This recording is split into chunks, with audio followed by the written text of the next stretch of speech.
My wife and I had just stepped away from the bank manager's office after setting aside money for our daughter's wedding when the old notary touched my elbow and whispered, "Mr. Mercer, I think you should look at the copy before she comes back."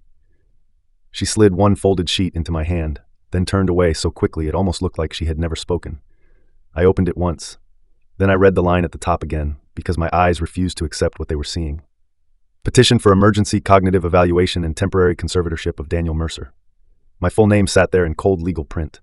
Beneath it was a paragraph claiming that after a recent head injury I had become forgetful, impulsive, unsafe with money, and increasingly incapable of managing my own affairs. Halfway down the page was my supposed consent. It had my initials beside two boxes. It had my name at the bottom, and none of it belonged to me. I knew my own signature, the way a man knows the feel of his own front steps in the dark. The loop on the D was wrong. The pressure was wrong. The final stroke of Mercer trailed upward instead of cutting flat. Whoever forged it had practiced enough to be dangerous, and not enough to be me. "Mr. Mercer," the notary said without looking at me, "fold it now. Your wife is coming back." I folded it. 3 seconds later, Claire appeared at the end of the hallway carrying her leather portfolio and wearing the warm, efficient smile she used whenever she was moving people toward a decision she had already made in private. "Sorry," she said. "Grant called." There was some wording question on the charitable side. "Did I keep you waiting?" Grant Holloway. The estate attorney she had been mentioning more and more over the last 2 months. Always casually. Always with professional context. Grant thinks the trust language could be cleaner. Grant says the waterfront parcel is underused. Grant had a smart idea about tax timing. Grant knows the museum board chair. Grant says families who want to leave a legacy have to act before the year closes. At the time, I had filed his name under helpful men with good hair and expensive opinions. Standing in that hallway with a forged conservatorship petition in my inside pocket, I filed him somewhere else. "Not at all," I said. My voice surprised me by coming out steady. Claire linked her arm through mine and gave the bank manager across the lobby a grateful nod. "Everything's in place for Emma's venue payment," she said. "And the family trust review is finally moving. We may actually get all the paperwork done before the gala." The gala. The museum's centennial fundraising gala. 6 weeks before our daughter's wedding. A black tie night Claire had been building toward for a year and talking about for 3 months, as if it were our family's moral obligation to save the city's cultural soul with waterfront real estate and good champagne. I smiled at her because 26 years of marriage had trained my face to do that while my mind was elsewhere. "Good," I said. "That's good." She squeezed my arm. "You look tired. Did the fluorescent lights get to you again?" There it was. A normal wife would have said, "Are you okay?" Claire asked whether I looked tired in the specific, watchful way she had started using after my boating accident in May. Not worried. Measuring. 6 weeks earlier, I had slipped on a wet dock ladder while checking the starboard lines on my father's old center console. I hit the back of my head hard enough to buy myself a concussion, 2 stitches, a miserable week, and an entire summer of people telling me to slow down. Claire had turned that week into an identity. She began finishing my sentences for me when friends were around. She started reminding me where I left my keys, even when I knew exactly where they were. She corrected tiny details in stories I told at dinner. If I paused before answering a question, she looked at me with that brave, gentle expression people use around the newly fragile. At first I thought it was concern. Then I thought it was overcorrection. Then I found a forged petition claiming I could no longer manage my own life. By the time we reached the front doors of the bank, I had already decided 2 things. First, I was not confronting her in the parking lot like an idiot with adrenaline and no plan. Second, whatever was happening had started before today. A stranger does not forge a conservatorship petition out of impulse. A wife does not walk her husband into a bank for wedding transfers and trust reviews unless she believes the ground under him has already been softened. Outside, Savannah felt like late October, trying to pretend it was still summer. Heat clung to the sidewalks. A tour trolley rattled past. Somewhere down Broughton Street, a street violinist was murdering Vivaldi in front of a candy store. Life moved with its usual coastal laziness, and I stood under the bank awning beside my wife, feeling as if somebody had quietly lowered me into a second reality without touching the weather. "You drove, right?" Claire asked. "I did." "Good. I promised Emma I'd stop by the florist on the way home. She wants to compare ribbon samples. Also, Grant thinks we should have one more family meeting next week, just to make sure the trust amendment and the dock donation are understood before the gala." The trust amendment, the dock donation. Understood. Every word sounded newly sharpened. I nodded, opened the passenger door for her, and waited until she got in. Then I walked around to the driver's side, sat behind the wheel of my truck, and let my hand rest once on the key before turning it. A forged petition in my pocket. My wife's perfume in the cab. Our daughter's wedding payment confirmed less than 5 minutes earlier. And my life, which had looked ordinary at 9:40 that morning, now carrying the faint metallic taste of a trap. Claire spent the drive talking about peonies, linen, donor tables, and whether Emma's future mother-in-law had intentionally insulted the dessert menu or was simply one of those women whose face had never learned how not to look offended. I made the right sounds at the right times. That part came naturally. Before I ran Mercer Marine Supply, before I took over the company from my father, I spent 11 years in Coast Guard logistics. Not the cinematic side, not helicopters and storm rescues, the less glamorous side. Inventory, timing, routes, contingencies, chains of responsibility. A career in noticing patterns before they became emergencies. A career in staying calm while people higher up than you discovered. Too late.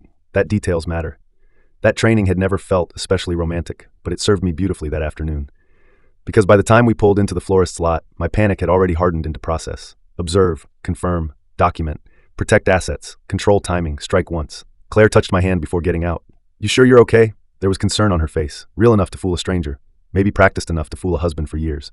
Just a headache, I said. Her thumb brushed my knuckles. You need to stop pushing so hard. That's all Grant was saying earlier. You have too much on your shoulders.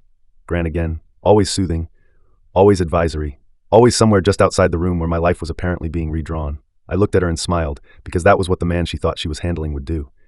I'll be fine, I said. She leaned over, kissed my cheek, and went inside to discuss flowers for our daughter's wedding, while a forged conservatorship petition sat warm against my ribs. I did not open the truck door again until she was out of sight.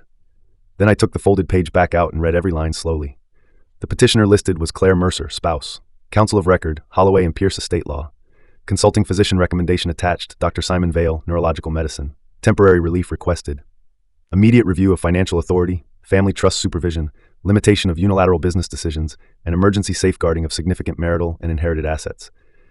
In plain English, they were trying to take my company, my trust authority, and my late father's waterfront property by using my concussion as a doorway. My stomach went cold in a way rage never fully explains. The petition was not just about money, it was about narrative. They were not planning to beat me in a direct fight. They were planning to make me look unfit to stand in one. I folded the paper again, tucked it into my wallet, and looked back toward the florist's window where Claire stood smiling beside 3 arrangements and a woman holding ribbon swatches. She looked like every man in Savannah would expect her to look. Capable, elegant, tired only in noble ways. The kind of woman who chaired museum committees, remembered birthdays, and used the phrase, let's not be dramatic, only when she was very sure drama would expose something inconvenient. 26 years earlier, I fell in love with that steadiness. Maybe the worst betrayals don't begin when someone becomes a different person. Maybe they begin when you find out the person you loved was steady for reasons you never understood. My phone buzzed. Unknown number. I answered. Mr. Mercer? It was the notary. Her voice was low and clipped now. No whisper. No preamble. This is Gloria Bell. I used to work probate before I moved into private notary work. I should not be calling you. I am calling you anyway. If you want to know whether that paper in your pocket is the first one they've brought me, it isn't. I stared through the windshield. Where are you? I asked. In my car. 3 rows over. I won't stay. Your wife knows me by sight. Listen carefully. Do not tell her I warned you. Do not sign anything this week. And if you have a sister named Mara Whitlock, call her before you call the police. My chest tightened. How do you know my sister's name? Because your wife mentioned her twice with the kind of dislike women reserve for lawyers who have ruined their timing before. You can trust me or not. That's your business. But if someone is trying to establish incapacity, surprise is worth more than anger. What exactly did Claire bring you before? A pause. Draft signature acknowledgements. A trust amendment with initials I didn't like. A charitable transfer certification. 1 copy of what looked like the petition you have now, only less polished. Grant Holloway did most of the talking. Your wife did most of the smiling. My hand tightened around the phone. Why tell me? Because I spent 22 years in probate, and I know what it looks like when a family is protecting someone versus when someone is using the shape of protection to take a man's life apart. Also because my husband really did lose his mind before he died, and your papers don't smell anything like that. Then she added, softer, call your sister first. If you call the police too early, this becomes a domestic dispute with paper. If you call the right lawyer first, it becomes evidence. The line went dead. I sat there with the phone still at my ear and watched my wife laugh at something the florist had said. Evidence. Not outrage, not scenes. Evidence. I typed my sister's number before I could talk myself out of it. Mara answered on the second ring.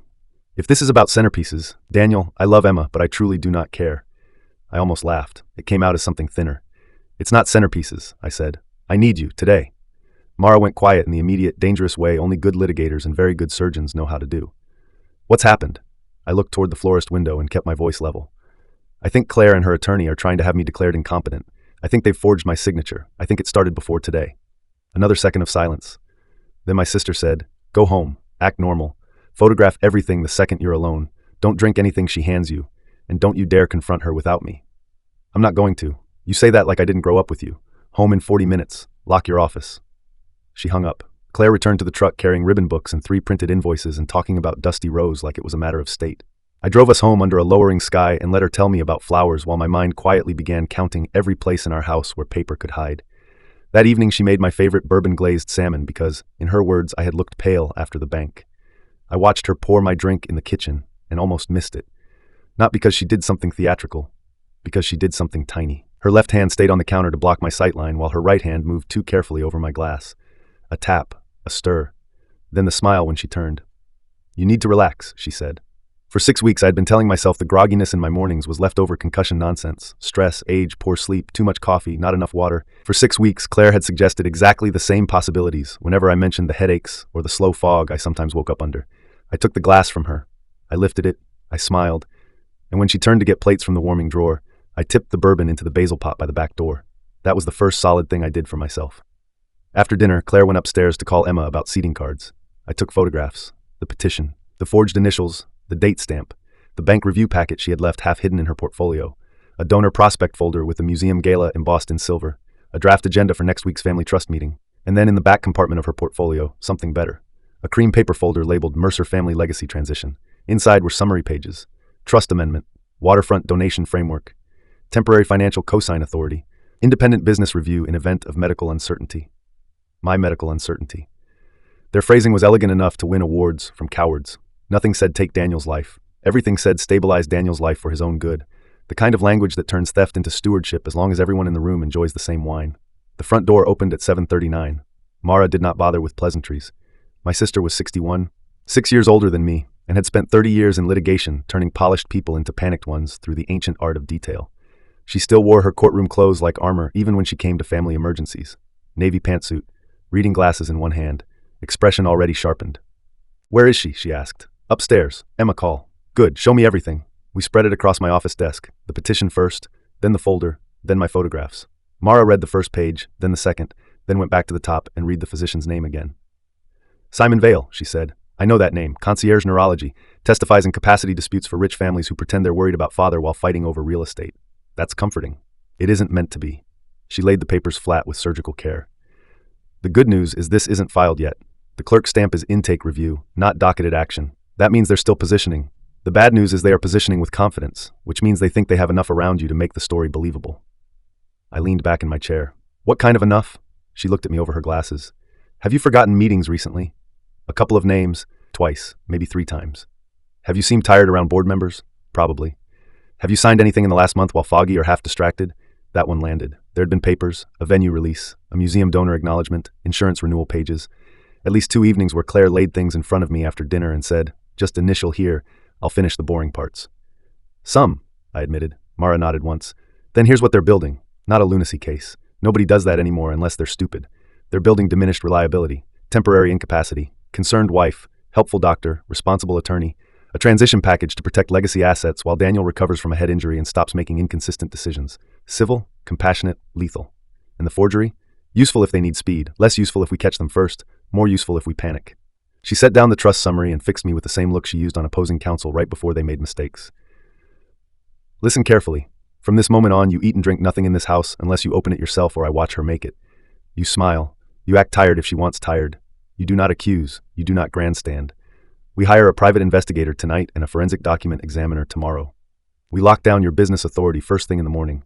And Daniel, if your wife is in bed with her estate attorney, that is almost the least interesting thing happening here." I stared at her. "You think they're sleeping together?" She gave me a look so dry it could have desiccated fruit. "I think no wife asks an estate attorney to redirect a family legacy through a medical incapacity narrative because she admires his punctuation." The floor under me did not exactly shift. It settled in a worse position. Because until Mara said it out loud, I had kept one piece of foolishness alive. Maybe Claire was being manipulated. Maybe Grant was steering and she was rationalizing. Maybe this was ambition and fear and overreach, but not betrayal in the oldest, ugliest sense. Mara killed that hope in one sentence and moved on. "Do you trust your CFO? At the business, Samir? With my life." "Good. He gets temporary controls tonight, quietly. Also, I'm calling Owen Price." "Who's Owen Price?" "A former state investigator who hates polished fraud almost as much as I do. He works fast and charges like revenge is a utility." Upstairs, I heard Claire laugh at something Emma must have said. The sound came through the vent with a brightness that made me want to break things. Mara heard it too. "She's comfortable," she said. "Apparently. Good, let her stay that way." Comfortable people explain themselves too much. At 8:10, Claire came downstairs carrying her phone and a notepad full of seating edits. She stopped in the doorway when she saw Mara. Not dramatically, just enough for me to know she had not expected company. "Mara," she said, "I didn't know you were coming by." "Neither did I," my sister replied. Daniel sounded wrung out, so I thought I'd rescue him from linen decisions. Claire smiled and came farther into the room. "You're a saint." "That's not a word anyone who knows me well would use," Mara said. Claire laughed, too quickly. "Daniel did look tired after the bank," she said. "I keep telling him he needs to slow down while he's still recovering." There it was again. Recovering, not recovered. Never quite recovered enough to be left uninterpreted. Mara looked at me, then back at Claire. "Funny. He seemed clear when he called me." "Clear and tired aren't mutually exclusive," Claire said lightly. Then she moved to the kitchen and reached for my bourbon again. "Anyone need a drink?" "No," Mara and I said at the same time. Claire smiled over her shoulder and poured herself wine. At 9:30, after Mara left, Claire curled against me on the couch and put her head on my shoulder. We had spent years sitting that way. Football Sundays, election nights, bad movies, children sleeping upstairs when they were small. Ordinary intimacy is what makes betrayal so physically confusing. Your body remembers safety even when your mind has started cataloging danger. She traced one finger absently over my wrist and said, "I'm glad Mara came. You've seemed distant lately." Distant. The word landed next to recovering in the same quiet pile, a future affidavit built from adjectives. "Just tired," I said. "Then let me take care of things for a little while," she murmured. "The trust, the gala, Emma's wedding details. You don't always have to carry everything." For 26 years, I would have heard comfort in that sentence. Now I heard acquisition. I kissed the top of her head because the man she thought she was managing would do that. Then I waited until she fell asleep before I went downstairs, opened a fresh bottle of water myself, and called Owen Price. He came to my office at Mercer Marine Supply the next morning at 7:15, which told me two useful things immediately. 1, Mara had not exaggerated his seriousness. 2, men who arrive before business hours and bring their own black coffee are usually either very competent or actively trying to become your next mistake. Owen Price turned out to be the first kind. Mid-40s, lean, no showmanship, dark blazer over an open-collar shirt. He carried no visible briefcase, just a legal pad, a phone, and the expression of a man who had long ago stopped being surprised by what respectable people did when money and shame shared a room. He sat across from me at the conference table overlooking the river, read the petition copy once, and said, "How much is the waterfront parcel worth if transferred clean?" I blinked. "That your first question? It should be yours. Affairs make people stupid. Asset values make them organized." I liked him immediately. "About $8 million if developed right, more over time. My father left it in trust with voting control to me until both kids turned 30. Emma's 24, Noah's 26. Owen wrote that down. "And your company?" "Privately held. About 60 employees. Marine equipment distribution, dock systems, service contracts. Claire has no operating role. But if you were declared temporarily impaired, trust review, board review, possibly forced oversight if anyone made enough noise." "Good." He tapped the petition. "Then this isn't about your wife wanting out. It's about your wife wanting control before she gets out." He asked the next set of questions quickly. Timeline on the concussion. Any medication. Changes in my sleep. Who had access to my food and drink. Whether Claire had become newly interested in my meeting schedule. Whether I had repeated stories in front of others. Whether Grant Holloway attended any events at our house. Whether a doctor named Simon Vale had ever evaluated me. That last one mattered. 3 weeks earlier, Claire had urged me to see a specialist friend of Grant's because I was still waking up foggy some mornings. I had gone once. Simon Vale's office looked like a boutique hotel pretending to be medicine. Leather chairs, quiet lighting, a woman at reception who spoke in hushes. Vale himself had silver at the temples and the exact kind of calibrated concern that makes successful people trust a man before realizing he hasn't said anything measurable yet. He ran 3 memory tasks, asked too many questions about irritability and fatigue, and suggested follow-up evaluation if symptoms persisted. At the time, I thought it was fussy medicine. Now, Owen wrote the doctor's name in a box and circled it twice. "Did you drive yourself there?" he asked. "No," Claire insisted. "Before the appointment, had you eaten? Coffee, half a bagel. After one of the mornings you woke up groggy?" That hit me a beat late. "Yes." Owen nodded like a man who had just found the first corner of a thread. "From now on," he said, "we treat every symptom as potential evidence, not inconvenience.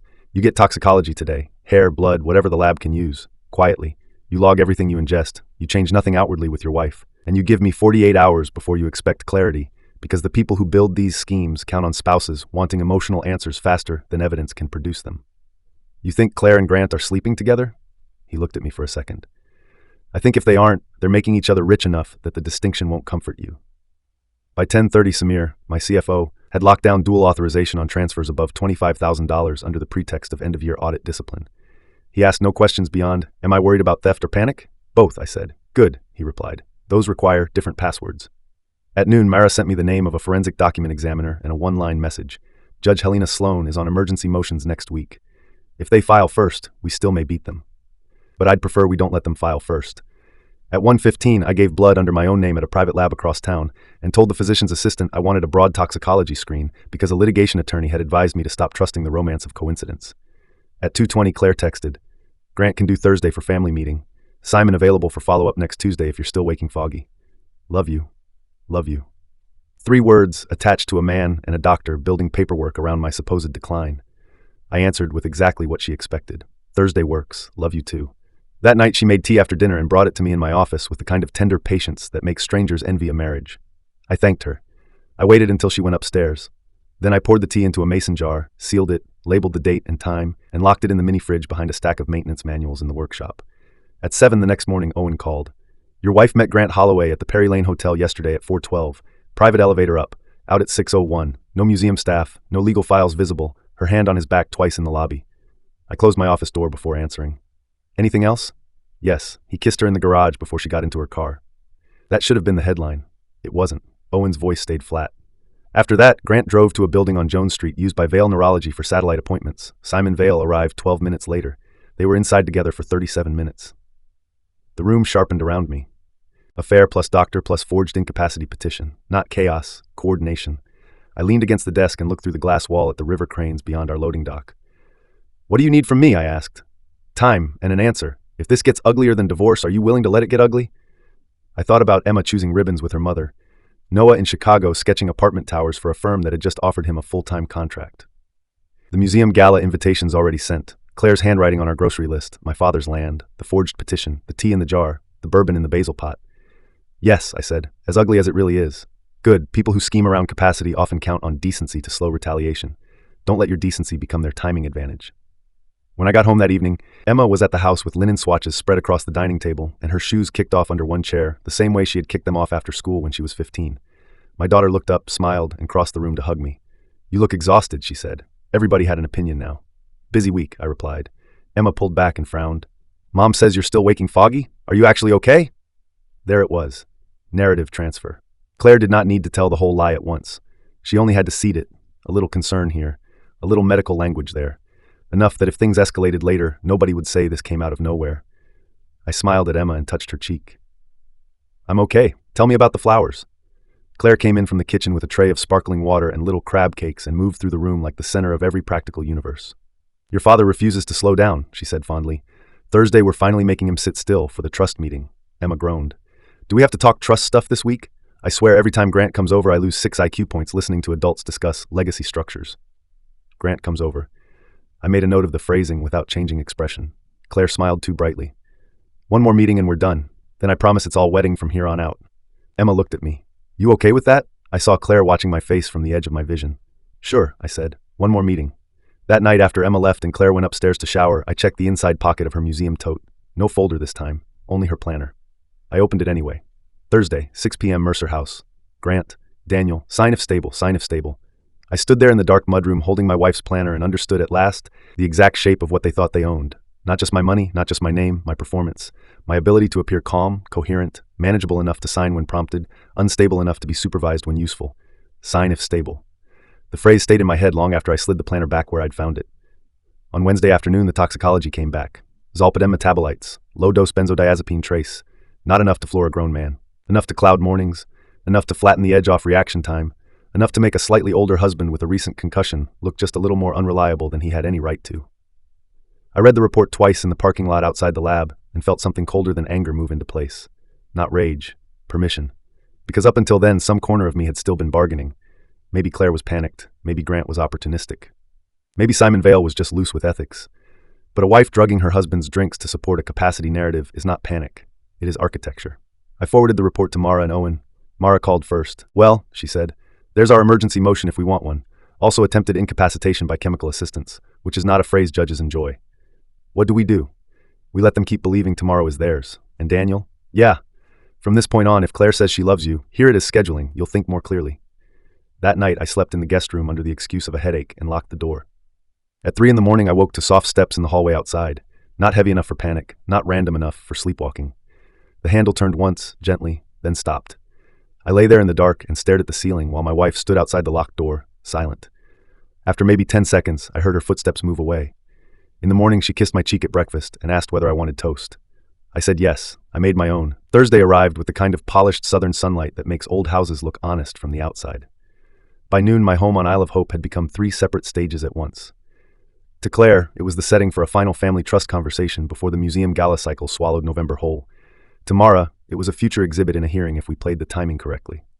To me, it was the house where I had spent 26 years building ordinary life with a woman who now needed me either coherent enough to sign or impaired enough to contain. Owen came by at 11 under the pretense of reviewing a marine supplier contract. He parked his nondescript gray sedan in the side drive, carried in a thin file folder, and spent 14 minutes in my office showing me photographs that changed the geometry of my marriage. Claire and Grant at the Perry Lane lobby bar on Tuesday.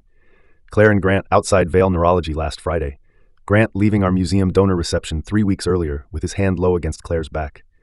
And the one I stared at longest, my wife in Grant Holloway's downtown condo building at 7:18 on a Sunday morning, coffee in one hand, overnight bag in the other, walking toward an elevator like she had never once imagined being watched. Owen laid the photos flat on my desk and said, "There's more." The money side finally opened up. He handed me a printout of linked entities. Holloway Heritage Advisory, Mercer Family Legacy Transition Memo references, Savannah Maritime Culture Initiative, newly incorporated nonprofit, Vale Cognitive Wellness Consulting, a donor services account tied to the Museum Foundation, and one property holding company whose name I recognized immediately because it used my mother's maiden name. Bennett Wharf Holdings. My mother's name was Catherine Bennett. Claire had chosen it because she knew I would see sentiment before strategy. "They're planning to route the waterfront parcel through a charitable transfer vehicle," Owen said, pointing as he spoke. "Museum gets public face. New nonprofit gets programming rights. Holding company gets development advisory and long lease control. Holloway and Vale sit behind consulting contracts. Your wife sits on the Cultural Initiative Board. Daniel Mercer signs while temporarily fatigued but still proud of leaving a legacy. 2 months later, if needed, concern escalates and his unilateral objections become evidence of instability." I looked at the page and felt my father's ghost rise like heat in the room. The waterfront parcel was not abstract land. It was the last unbroken inheritance in our family. My grandfather bought it when the riverfront still smelled like tar and shrimp, and nobody with real money wanted warehouses unless they made things. My father had kept it through recessions, container shifts, 2 hurricanes, and a decade where every second person in the city wanted him to sell to hotel developers. After he died, I kept it because he had asked me once, in a hospice room that smelled like antiseptic and peppermint, not to turn everything we touched into a parking lot for tourists. Claire knew that story. She had heard it enough times to say parts of it with me at dinner. She also knew exactly how to dress theft as tribute. "Do Emma and Noah know anything?" Owen asked. "No." "Good, keep it that way for now," I nodded. Then I tapped Bennett Wharf Holdings with one finger. "Can they actually get this through?" Owen gave me the answer I was beginning to respect him for. "With enough signatures, enough fog around your condition, and enough social cover? Absolutely. Not clean forever, but clean long enough." I sat back and closed my eyes once, not because I was overwhelmed, because there's a specific kind of grief reserved for the moment you realize the person who betrayed you chose the one thing you could not dismiss as merely financial. She had not just reached for my accounts, she had reached for memory. "What do you need from me tonight?" I asked. "A performance," he said. "Not a melodramatic one, your ordinary one, polite, tired, open to persuasion. And if Grant or Claire introduces any drink already poured, don't touch it. Aaron will be here at 5 to set up the audio." Aaron Bell was the quiet tech specialist Owen used when cases stopped being private sadness and started resembling criminal theater. He arrived at 5 on the dot in a utility van with no company markings, came through the back gate carrying a small soft case, and spoke so little I almost forgot he was there until he threaded a tiny recorder under the edge of my Oxford shirt collar and said, "Don't touch it once it's in place. Men always touch the thing they're hiding." Comforting. Truth usually isn't. By 5:30, Mara was in the kitchen with a legal pad and a knife, chopping lemons she did not intend to use because doing something with her hands kept her from interrogating the walls. She had already filed sealed emergency material with Judge Helena Sloan and arranged for a clerk to remain reachable through the evening. If tonight went the way we hoped, motions would move before dawn. "Repeat the sequence," she said without looking at me. "I let them talk. I don't reveal the toxicology unless needed. I don't mention Owen. I don't push too early. And if Grant turns charming, I let him enjoy himself. And if Claire starts crying," I looked at my sister. "I remember that tears are a form of timing." She finally glanced up and gave me the smallest nod. "Good, you're learning." At 6, Claire came downstairs in cream silk and dark slacks with her hair pinned in the exact understated way that made donors trust her with their dead husband's money. She paused at the bottom of the stairs when she saw me at the dining room sideboard arranging water glasses. "You look nice," she said. So did she. That was another cruelty. She had not become some cartoon villain. She still looked like the woman who sat with me in labor rooms, stood with me over our son's first broken wrist, and once spent an entire night on the kitchen floor while Emma was 16 because our daughter thought one failed chemistry test meant her life was over. Maybe that is why cold revenge takes longer than rage. Rage can target a monster. Precision has to target a person whose old tenderness still exists somewhere in your nerves. You too, I said. Claire smiled, crossed the room, and adjusted my collar. For a stupid second, I nearly flinched, because I thought she might feel the wire. Instead, she just kissed me lightly and said, "Let's get through this one boring meeting, and then I promise no more trust talk until after the wedding." No more trust talk. As though trust were the thing in short supply tonight. Grant arrived at 6:12 with a bottle of red wine and the easy confidence of a man who believed the room would belong to him by dessert. He was 51, handsome in the expensive, disciplined way men get when money begins preserving them from ordinary consequences. Good suit, cufflinks subtle enough to signal taste rather than cash, a voice that never rushed because people like him are used to being listened to fully. "Daniel," he said warmly, shaking my hand. "How are you feeling?" Claire said the headaches are still lingering. There it was, right out of the gate. Not hello, condition. "Better than last week," I said. Grant nodded like we had successfully completed a checkpoint. Good, good. We won't keep this heavy tonight. I just want to make sure we're all aligned before the gala announcements." Aligned. Another lovely word for managed. Simon Vale arrived 6 minutes later carrying no medical bag, only a thin portfolio and concern arranged carefully across his face. "I hope you don't mind," he said. Claire thought since we're all trying to reduce stress, I could answer any follow-up questions about recovery and timing. Recovery and timing. The whole machine seemed unable to speak another language. We sat in the dining room because Claire had chosen it. Not my office. Not the den. The dining room with the long table, the old silver, the wedding china in the side cabinet, and the portrait of my father over the fireplace watching as though he had come back specifically to see who would reach for the waterfront. Claire poured wine. I drank water from a bottle I opened myself. Grant noticed. So did Simon. Simon smiled. "Being careful?" "Hydration helps headaches," I said. Claire touched my arm. "Good for you." There were folders at each place setting. Of course there were. Cream stock, tabs, summary sheets, and clean fonts. The violence of white-collar fraud is how little it sweats. Grant opened with gratitude, family legacy, city stewardship, Emma's wedding season, reducing burdens, protecting everyone from stress. He spent 8 full minutes describing the proposed charitable structure as though he were presenting a scholarship, not an extraction plan. Simon occasionally nodded in ways meant to reassure me that every complicated sentence was medically responsible. Claire added emotional shape where required. "Your father cared so much about the river. You always said you wanted the property to mean something. I know how tired business matters have made you." Every word laid another velvet strip over the trap. When Grant finally slid the signature page toward me, he did it with practiced gentleness. "Nothing irrevocable tonight," he said. "This simply acknowledges your intent to move the parcel into the initiative pending final review after the gala. It keeps timelines clean and avoids donor confusion." I looked at the paper but did not pick up the pen. "Pending final review by who?" I asked. Grant smiled. "By all of us, of course. That isn't what the language says." The room shifted a quarter inch. Grant remained smooth. "What concerns you?" I let silence work for me. Then I said, "The part where a temporary charitable transition can be accelerated under incapacity advisement." Claire's hand stilled on her glass. Simon leaned back slightly. Grant glanced down at the line, then back up at me. "That's protective boilerplate. Standard in any case where there has been a recent medical event." "My concussion?" Simon took that one. "Daniel, nobody is pathologizing you. We are simply acknowledging that recovery can be nonlinear and stress can impair judgment even in highly competent people."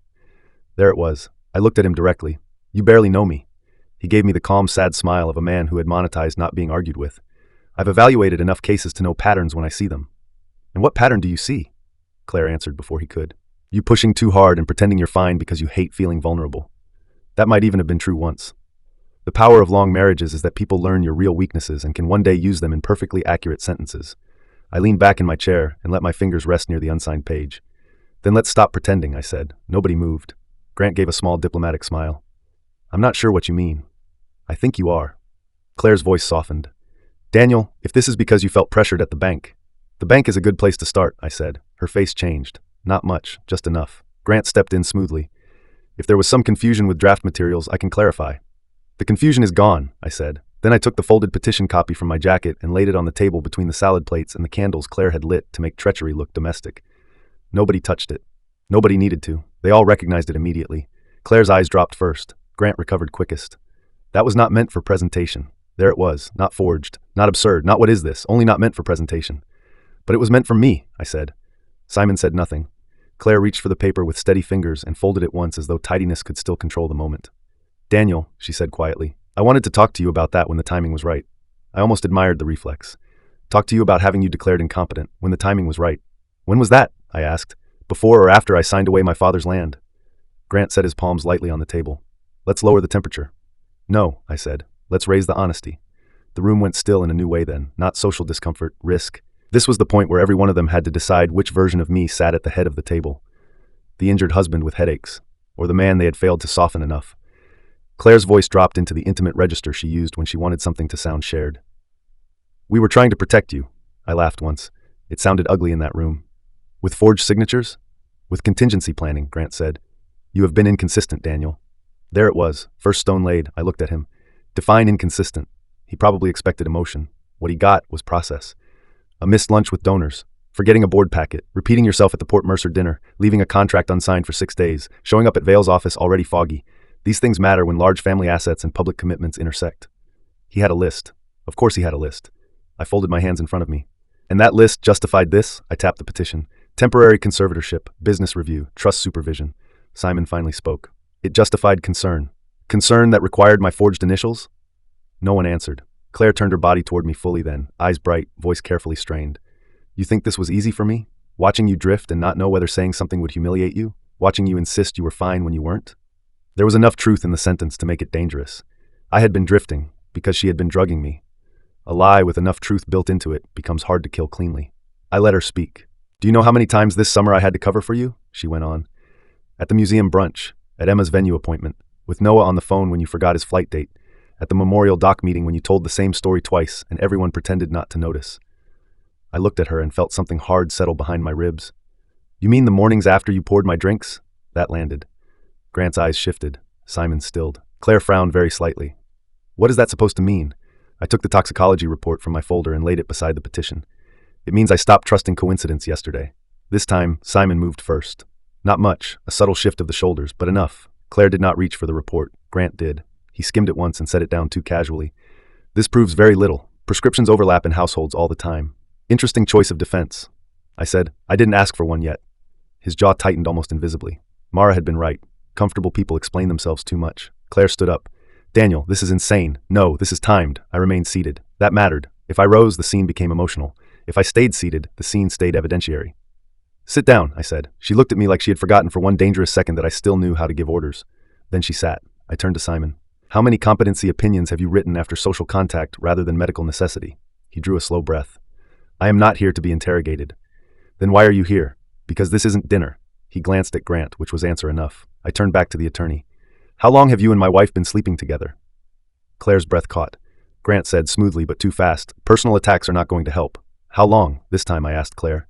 She held my gaze for 2 full seconds, then looked away. That was worse than tears, because silence from a practiced liar is sometimes the first honest thing you get. "Since June," she said at last. "June, a month after my accident, a month after she began insisting she drive me to follow-ups, a month before Simon Vale entered the picture." "And the petition?" I asked. "When did that start?" Claire's fingers tightened around the stem of her glass. "Late August." Grant spoke over her. "Draft contingency." I ignored him. "Did you forge my name yourself?" Claire said nothing. Grant answered. "The signatures were temporary placeholders for internal review." There, another non-denial. I let the silence stretch until it turned ugly. Then I asked the only question that mattered more than the affair. "Was there ever a version of this where I stayed in control of my company and the parcel?" Grant leaned back. The charm was beginning to peel. "Daniel, men in transition often cling to control in ways that damage families." Claire was trying to avoid spectacle. "Answer the question." He did not. Claire did. "No," she said quietly. I looked at her. She met my eyes this time. Maybe because the lie had already collapsed and there was no more use spending energy propping it. "No," she repeated. "You were never going to let it go willingly." The honesty of that hurt worse than the affair had. Because the affair still allowed for appetite. This was conquest. "So you drugged me." "I managed you," Simon said before Claire could speak. Every head in the room turned toward him. He realized his mistake a half-second too late. I kept my voice quiet. "Managed me." He straightened. "Your recovery profile, your irritability, the instability after the head injury. That's not what you said." No one moved. I could hear the recorder against my collar only because I knew it was there. Simon made a small dismissive gesture. "Sleep support is not uncommon in patients resisting rest." Grant cut in sharply. "Simon, too late." I leaned forward. "Resisting rest. You mean when I wanted to keep running my life?" Claire's composure finally cracked. "Do you know what you were like?" she said. "You were impossible all summer. Every suggestion became a fight. Every meeting had to go through your ego first. Emma's wedding, Noah's career, the gala, the trust, the doc. Every practical conversation dragged because you couldn't stand not being the center of it." I stared at her. "So you and your lover decided to remove me from the conversation." Her mouth tightened. "We decided somebody had to keep things moving." "We." There it was plain. Not Claire manipulated by Grant. Not Grant seducing Claire into bad judgment. "We." "And Simon?" I asked. "Was he part of keeping things moving too?" Grant answered now because he had stopped believing charm could save him. Simon gave us a medically supportable path. Mara's phrase came back instantly. Civil, compassionate, lethal. For what? I asked. For transition, Grant snapped. For avoiding a public meltdown when you inevitably contested what was already financially obvious. The parcel should have been moved years ago. The trust is outdated. Your company needs succession planning. Claire understands that. Your children will understand it when they're old enough to stop romanticizing your father. He stopped. The room seemed to lean toward him. He had gone too far and knew it. But pride is a strange disease. Once it has tasted confession, it often keeps talking.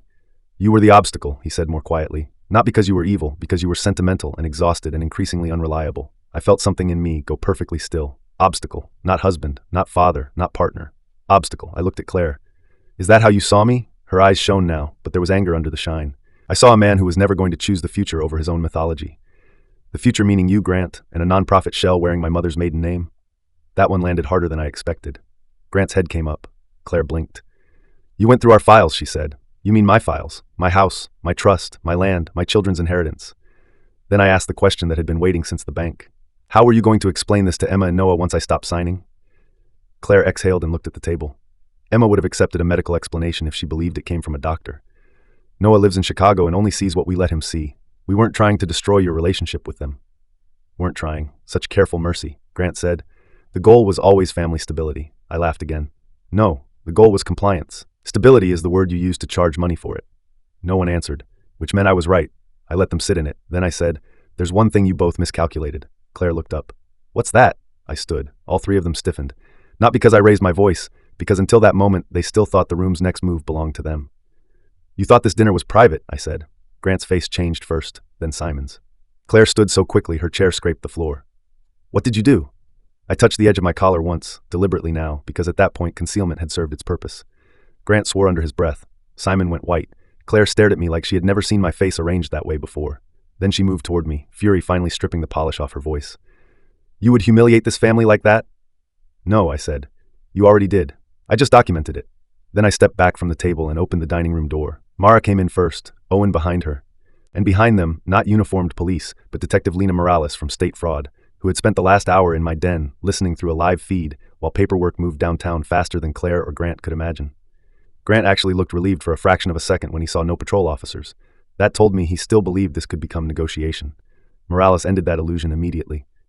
Mr. Holloway, she said, stay where you are. Dr. Vale, don't touch your phone. Mrs. Mercer, step away from the table. Claire's color drained. This is insane. That word's getting overused tonight, Mara said. Grant recovered enough to move toward legal footing. Detective, unless you have a warrant, this is private property and a family dispute over draft trust instruments. Morales gave him a long, almost bored look. That's one version. Another version includes forged signatures, chemical impairment in support of financial control, charitable transfer fraud, and conspiracy to file a false incapacity petition. Judge Sloan has already seen enough to keep all of you from sleeping as well as you planned. That was the first time I saw genuine fear in Grant Holloway. Not social fear, not inconvenience. The specific fear of a man who has always lived ahead of consequence and suddenly realizes consequence has taken a room inside his timeline. Claire turned to me instead. Of course she did. In the end, people betray institutions more easily than they betray the one person who knew their ordinary face. Daniel, she said, voice breaking, please, do not do this to Emma, not before the wedding. There it was, the child as timing shield. I had wondered when it would arrive. You should have thought about Emma before you built a legal and chemical case around her father, I said. Simon finally spoke, but the calm was gone now. The dosages were minimal. Nothing that would materially endanger him. Morales turned to him. Thank you. Keep talking. He shut up. Too late again. Owen crossed the room to collect the folders. Mara photographed the table. Morales called out each item for chain of custody, while a second investigator entered through the kitchen with sealed evidence envelopes and the quiet, unpleasant efficiency of someone who had done this in nice homes before.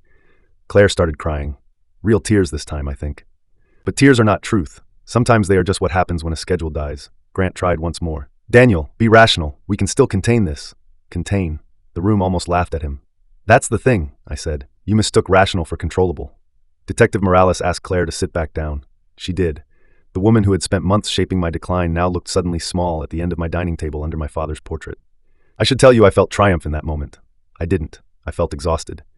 Victory in stories like ours is rarely a clean emotional height. It is usually the first breath after weeks of internal bracing. At 7:42, while the first interviews were still happening in separate rooms of my own house, Emma called. Of course she did. Life does not wait for emotional convenience. Claire's phone was in an evidence envelope. Mine buzzed on the sideboard. I looked at the screen. Emma. then at Mara. She understood instantly. "Take it," she said. "Say almost nothing." I stepped into the mudroom and answered, "Hey, sweetheart." "Dad?" Emma sounded cheerful, distracted. "Mom's not answering and the baker needs a final answer on the citrus filling thing. Also, did you sign the revised doc language?" Grant texted the planner that he wanted to close it before the board packet goes out. There it was, even now. The narrative already moving through the wedding apparatus like silk ribbon through a hand. I leaned against the wall and closed my eyes once. "No," I said carefully. "I didn't sign anything. And Emma, I need you to listen to me. Your mother and I are dealing with a serious legal matter tonight. You're safe. The wedding is still happening. But if anyone from the museum, Grant, or anybody connected to trust paperwork contacts you, do not sign, confirm, or verbally approve anything. Not one thing." The silence on the other end told me I had just altered her world by inches. "Dad," she said slowly, "what's going on?" I looked through the mudroom glass toward my kitchen, where an investigator was photographing the jar of tea I had saved, and my sister was writing notes while my wife sat under supervision at my dining room table. "Something I've just found out. I will tell you as much as I can tomorrow. Tonight I need you to trust me." Emma drew a shaky breath. "Okay, I'm coming over." "No, stay with Ben. Lock the door. I'll call you in an hour." "Dad." "Emma, trust me." She went quiet. Then, softly, "I do." That nearly dropped me where I stood. After I ended the call, I stayed in the mudroom 15 seconds longer than necessary because fathers do not get much training on how to keep their own voice steady while the foundation under their children begins cracking. When I returned to the dining room, Claire looked up at me with mascara beginning to blur under one eye. "Did you tell her?" "No," I said, because one parent in this family is still thinking about timing for someone other than themselves. At 9:10, after initial statements, evidence collection, and 2 short emergency calls with Judge Sloan's clerk, the legal outline was finally clear enough to breathe inside. The false petition had not yet been filed, which saved us one form of damage and changed nothing essential. The forged signatures, the toxicology, the recorded admissions, and the asset routing plan were enough for emergency protective relief, immediate injunctions against trust movement, temporary restraints on business interference, and probable cause for broader fraud review. Claire was not arrested that night. Grant wasn't either. People imagine that white-collar justice arrives with sirens. Sometimes it arrives with orders, freezes, licensing notifications, and the knowledge that every phone call you make after 10 p.m. will now include the sentence, "Do not delete anything." Simon Vale left with his lawyer on speaker. Grant left without the easy pace he arrived with. Claire did not leave at all. She sat at the kitchen island after everyone else had gone except Mara and me and said, without looking up, "Where am I supposed to sleep?" I stared at her for a long second because there it was again, the terrible ordinariness of disaster. Not "how could I betray you?" Not "what have I become?" "Where am I supposed to sleep?" "Not here," I said. She finally lifted her face. "Daniel?" "No." Mara stood beside the counter, arms crossed. "You can call your sister or one of Grant's better hotels, but you're not sleeping in this house and you are not taking one file, one device, one page, one pill, or one framed photograph with you." Claire looked at me instead of my sister. "You really want to do this publicly?" I thought about the petition in my pocket, the water I had to open myself, the tea in the jar, the line in her planner that said "sign if stable." "You lost the private version when you forged my name," I said. She stood then, unsteady, but still proud enough to gather herself before she crossed the kitchen. At the door she stopped, one hand on the frame, and asked the question I had half expected all evening. "Did you ever stop loving me before tonight?" I looked at the woman I had spent 26 years with and realized the honest answer was both crueler and kinder than anything dramatic. "No," I said. "That's what made this take so long." She closed her eyes. Then she left. The house sounded different after that, not cleaner, just larger in the wrong places. Mara opened every window in the kitchen like betrayal had a smell she could physically push outside. Maybe it did. At 11:46, while she typed motion notes on my laptop and I stood by the sink drinking cold water straight from the bottle, she said, "I want you to hear the hard part before the easy part arrives and confuses you." "What's the hard part?" "Your wife isn't the only one who used your fog to move narrative. If she ceded incapacity with Emma and Noah, unwinding that is not one conversation. It is 6 months of careful truth. Also Daniel?" "Yeah. I would put real money on there being another layer. Men like Grant Holloway rarely build first offenses this neat." I looked at her. "Pattern?" "Pattern," she confirmed. "And if we find one, your divorce becomes the least interesting thing in the file." She was right. The next morning proved it. At 8 o'clock Friday morning, Owen called while I was standing in my closet staring at 3 suits like a man who had forgotten the purpose of fabric. "I've got your pattern," he said. I shut the closet door. "How bad?" "Bad enough that your wife and Grant weren't inventing this on the fly. Good enough that they're not as unique as they thought. Can you meet in person in an hour? Bring Mara, if possible." Mara was already in my kitchen drinking my coffee and revising the draft of an emergency injunction, like punctuation itself had insulted her childhood. She looked up when I relayed the message and said, "Good. I hate surprises, but I hate elegant repeat fraud even more." We met Owen at a small records office over a funeral home on Abercorn, because, in his words, fraud hides well near death and probate people stop asking questions about odd rooms if there's always a hearse downstairs. He had spread printouts across a folding table. donor lists, charity filings, property transfers, board minutes, medical consulting invoices, and in the center, 3 women. I knew none of their faces. By the end of the hour, I felt like I knew far too much about all of them. The first was Eleanor Pike, widow of a shipping magnate, 63 at the time of her dispute. 2 years earlier, she had moved out of the chair position of a maritime heritage endowment after what local gossip politely called a period of emotional overextension. In documents less polite, she had been described as grieving, erratic with paperwork, and vulnerable to predatory contractors. A temporary advisory structure had been proposed around her foundation assets. Counsel of Consultation on the estate side, Grant Holloway. Capacity Review Consultant, Simon Vale. The second was Marjorie Kent, 59, former chair of a regional arts corridor initiative. Her case never reached public filing because she settled privately after resigning from 2 boards. A museum-style nonprofit had briefly appeared in the paper trail around a riverfront easement she controlled. The nonprofit dissolved 14 months later. Same legal drafting fingerprint, same medical language, same 4-month window between head injury and concern narrative. The third was not a widow and not old enough to fit the same mold. Lydia Baines, 51, divorced owner of a boutique event company whose family trust had been quietly amended after a documented panic disorder flare. Holloway did not appear on paper in the final instrument. A proxy attorney from his firm did. Simon Vale submitted a limited competency advisory note through concierge channels. Lydia later sold a historic property to an LLC that passed through one of Grant's clients and ended up under redevelopment option within a year. 3 women, 3 different public stories, the same architecture. He picks transitions, Owen said, tapping the timeline. Widowhood, grief, panic disorder, concussion, wedding season, board turnover, any period where concern feels plausible and everyone around the target wants things to stay smooth. Mara stood with both hands braced on the table. And Claire? Claire's different, Owen said. She's not just a spouse swept into his script. She has operational value, museum access, donor pipelines, board chatter, the cultural nonprofit route. My guess is he started with her as access, and then the affair made the arrangement more efficient.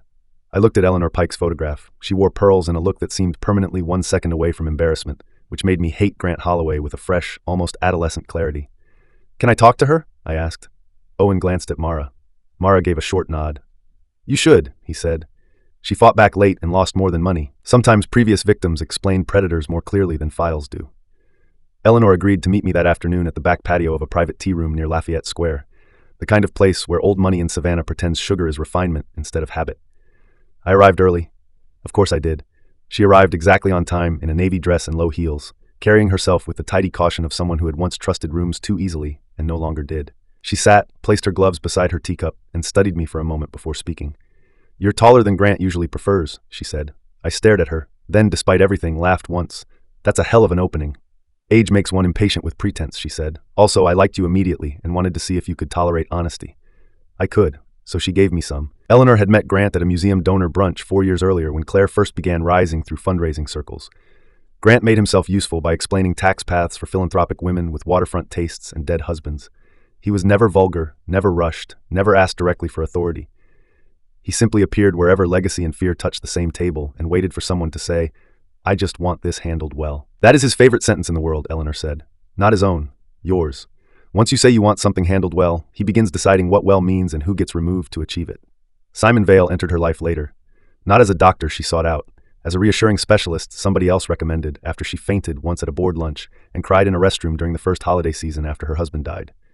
The panic of grief became fatigue. Fatigue became concern. Concern became polite conversations about rest, structure, oversight, and relief from burdens she ought not be carrying alone. I wasn't drugged, Eleanor said plainly, at least not in any way I can prove, but I was softened, socially, narratively. Grant and Claire together are very good at making a competent person sound exhausted and a tired person sound unreliable. Simon then arrives to translate that unreliability into medical phrasing no one wants to challenge in public. Claire, I looked up sharply. Eleanor saw it. Oh yes, she said. Your wife was not incidental in my case. She chaired the luncheon where concern about my overextension became everybody's favorite whisper. She recommended the Heritage Advisory Initiative. She also cried once in my kitchen and told me she only wanted me protected from men who might take advantage of my vulnerability. I sat very still. Eleanor held my gaze. That was the day I should have slapped her, she said. Instead, I thanked her and signed a draft review authorization 2 weeks later. By the time I understood the shape of the transfer structure, my own board was using the word protect about me the way one talks about Crystal. Did you go public? Her smile contained almost no joy. No, because Grant was right about one thing. Public disputes over capacity make everyone look touched by disgrace, even the person being robbed. I settled privately, resigned publicly, and spent 18 months learning the difference between recovering and disappearing. I looked down at my untouched tea. What do I need to understand that isn't in the files? Eleanor did not answer immediately. When she did, her voice had changed, softer, more tired. You need to understand that Claire will not break the way you want when she realizes she has lost. She will still try to tell herself she was the practical one. Grant will still tell himself he merely accelerated inevitable transitions. Simon will tell himself dosing and suggestion were clinical adjustments around difficult personalities. None of them will feel like villains in the center of their own minds. That is why you must not let your revenge depend on their remorse. I looked at her. She leaned back and took one careful sip of tea. Make your revenge administrative, Mr. Mercer. Public enough to cost them. Precise enough to outlive their excuses. Leave catharsis to people who write songs. Administrative revenge. I carried that phrase home like a tool. That evening, Emma came by unannounced. She entered through the back door, found me in the kitchen, took one look at my face, and said, "Okay, stop. Whatever the gentle version is, I don't want it. Tell me what's happening." My daughter had always hated fog more than bad news. Emma was 24, a landscape architect with her mother's bone structure, and my tendency to treat uncertainty as a personal insult. She was 6 weeks from marrying Ben Hollowell, a patient man with kind eyes and an absurdly calm relationship to delayed flights and difficult relatives. I had wanted to shield her until there was enough structure around the truth not to splinter her whole wedding season. But children, even adult ones, sense fracture faster than parents like. I sat her down at the kitchen island, opened a bottle of water myself out of habit I had already begun to resent, and chose the narrowest, honest path available. Your mother and I are in a serious legal dispute, I said. It involves trust paperwork, the waterfront parcel, and things she did behind my back with Grant Holloway and a doctor named Simon Vale. Emma stared at me. No interruption, no tears. Just the stillness of a person choosing which impossible thing to disbelieve first. "Behind your back, how?" she asked. I looked at my own hands for 1 second, because fathers do not enjoy saying certain words to daughters about mothers. Affair. Forged paperwork. A plan to use my concussion as grounds to challenge my control over family assets. Emma went white, then red, then white again. No. I wish that were true. No, that does not make any sense. Mom has been insane about the gala and the parcel, yes, but... She stopped abruptly, eyes narrowing. Wait, is that why she kept asking me if you'd seem distracted? I felt the room change. When? Emma's expression hardened as memory rearranged itself in real time. Twice, maybe 3 times. Once after the menu tasting, once after the port dinner. She asked if you'd forgotten where you'd parked, asked whether you seemed more irritable lately. She made it sound like she was worried. There it was again, narrative seeding, even with her own daughter. Emma pushed back from the stool and stood. I'm going to vomit or throw something or both. Emma, no, don't Emma me right now. How long? The affair started in June, the legal part at least by late summer. She pressed a hand to her mouth. June, during dress shopping, during venue tours. During the weekend she cried in my car because she said she was so scared about your recovery. I stood too. Then stopped myself from moving toward her too quickly, because shocked adults can read comfort as pressure when it arrives half a second too soon. Emma paced to the sink, turned the faucet on, turned it off, and laughed once in a way that sounded nothing like humor. Of course it had to be Grant, she said. Do you know he told Ben's parents 3 weeks ago that he'd always envied the steadiness of our marriage? I did not know that. There is no bottom to some men once you start digging. Emma turned back to me. What do you need from me? I had not expected the question. Maybe that is the thing parents forget when children grow up. They stop being people to protect and begin becoming allies whose hurt arrives in working clothes. I need you not to sign anything, I said. I need you not to discuss the trust, the gala, the parcel, or my health with your mother, Grant, or anyone from the museum. And I need you to keep your wedding exactly where it is in your mind if you can. I will not let them steal that too. Emma's eyes filled then. Dad, I don't care about peonies. I know. That's why I'm telling you to care anyway. Let me carry the legal ugliness. You keep your life pointed forward. She came around the island and hugged me so hard my ribs complained. When she pulled back, she wiped under her eyes angrily and said, If you tell me not to confront her, I hate you a little. Don't confront her. Yeah, figured. She took a breath and straightened. Ben will hate this in a healthy way. Noah should know enough not to get blindsided. And if Mom tries to use the wedding as a shield, I swear to God I'll move the whole thing to Tybee and get married in jeans. That got a real laugh out of me for the first time in 2 days. Let's not make permanent decisions in the first wave of righteous fury. Cowardly advice. Experienced advice. She nodded once. Then more quietly, Are you going to divorce her? I looked at the sink, the fridge, the back door, the life around us that still looked like home because objects are always late to the truth. Yes, I said. Emma closed her eyes. When she opened them again, there was grief there and something else. Clarity. Okay, she said. Then let's make sure she doesn't get your land on the way out. That was my daughter. Noah took the news worse and better. Worse because distance makes helplessness louder. Better because my son had always preferred facts to performance. He flew in from Chicago Saturday morning on the first flight he could get, came straight from the airport in jeans and a rumpled jacket, hugged me once and said, Give me the clean version in order. So I did. Affair, forged papers, doctor, drugging, asset route, pattern. What I left out for the moment was the full human ugliness of how many rooms his mother had entered carrying concern like a weapon. He would learn plenty soon enough. Noah listened with both palms flat on my dining table and almost no visible reaction until I said the sentence about zolpidem and benzodiazepines. Then his jaw tightened so sharply I heard the teeth click. She dosed you? Looks that way. Mom dosed you. Children, even adult sons with architecture degrees and expensive black boots, need some betrayals repeated before their minds will seat them properly. I nodded. Noah stood, walked to the window, stood there a long time, then said, without turning back, I do not know what I am supposed to do with having her face in my head and that sentence next to it. Nothing today, I said. Today you breathe and don't let anger make decisions before evidence finishes its work. He turned then, and for a split second, I saw the 12-year-old who once came home from school furious because a teacher had publicly mocked Emma for crying over a dead sparrow. If I see Grant Holloway before this is over, he said, I'm going to need 3 responsible adults and a wall between us. Reasonable, Mara said from the doorway. She had been listening just long enough to judge the line and approve it. Good thing I brought paperwork instead of wall materials. By Saturday afternoon, the case had already outgrown my house. Judge Sloan signed the first wave of emergency orders, no transfers, no amendments, no disposal or encumbrance of trust assets, no action by Holloway, Pierce, Vail, or Claire Mercer on any Mercer-related legal instrument pending full hearing. Temporary preservation of business authority exclusively to me pending review. Immediate notice to financial institutions and the Museum Foundation that disputed documents were under fraud examination. Mara delivered copies personally where she thought speed mattered more than process, which in her world was a compliment to the danger level. At 4 that afternoon, the chair of the museum board called me himself. Augustus Wren had the voice of a man who had spent 40 years on nonprofit boards, learning how to say scandal without ever using the word. Daniel, he said, I've been informed there may be some dispute around the proposed gala announcement. There is. Claire indicated you were under significant stress and that matters might have been misinterpreted. Of course she did. I looked at the court order in front of me. Augustus, if you allow one page concerning my property, my trust, or my mental condition to move through that museum after today, your lawyers will spend Christmas learning new verbs. He went quiet. Then, carefully, I understand. No, I said, but you're about to. I sent him the injunction. At 5:30, Detective Morales called with the second thing that truly mattered after the toxicology.